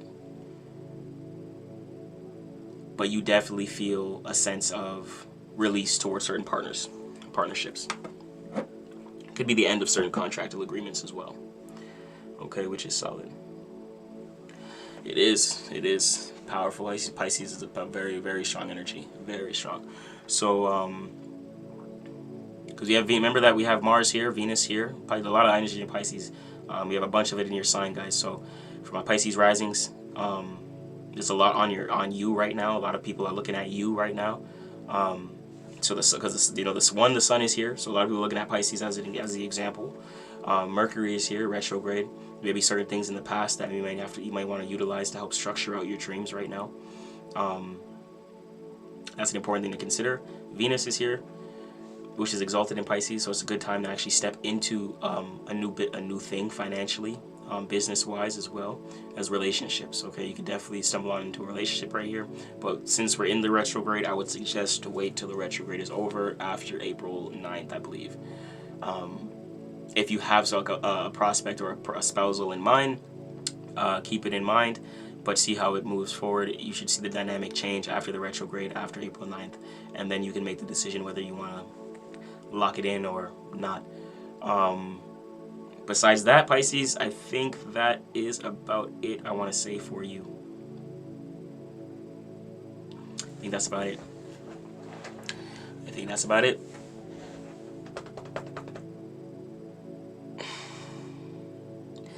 Pisces rising, watch out for certain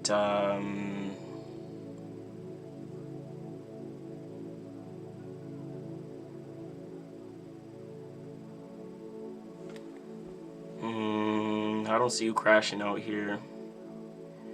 There may be certain legal agreements and legal things to assess and go over.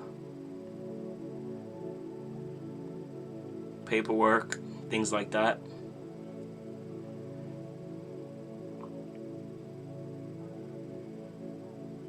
If you're doing anything that's involved with the legal system,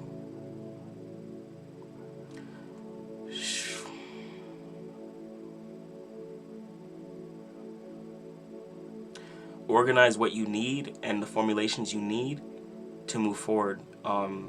Take the time to actually put together the outfit, the paperwork, the lawyers, the things like that. Like, put together the time to show up in your best.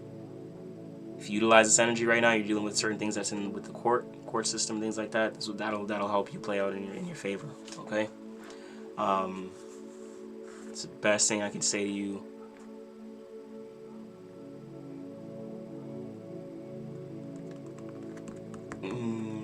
Yeah, that's the best thing I can say right now. Try to, stay emotionally That'll keep you emotionally strong compared to you being anxious around this thing. If this is like a court, I'm hearing for some Pisces risings, for some, I don't know if it's like a court thing or a matter, a legal matter. If you're paying something off,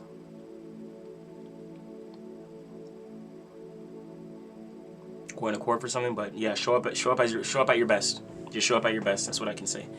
And utilize the time right now to understand where you need to get right at right now. What's on your mind for that thing? You know, like what's been on your mind, like that legal thing. If I mention that sparks a thing. You know what I mean? Like I like to touch on many different ideologies. So in y'all's life, y'all can pinpoint it, because we go through a lot of different things in life, right? But yeah, with that being said, all signs complete. What's the time, chat? 3 hours in this bitty.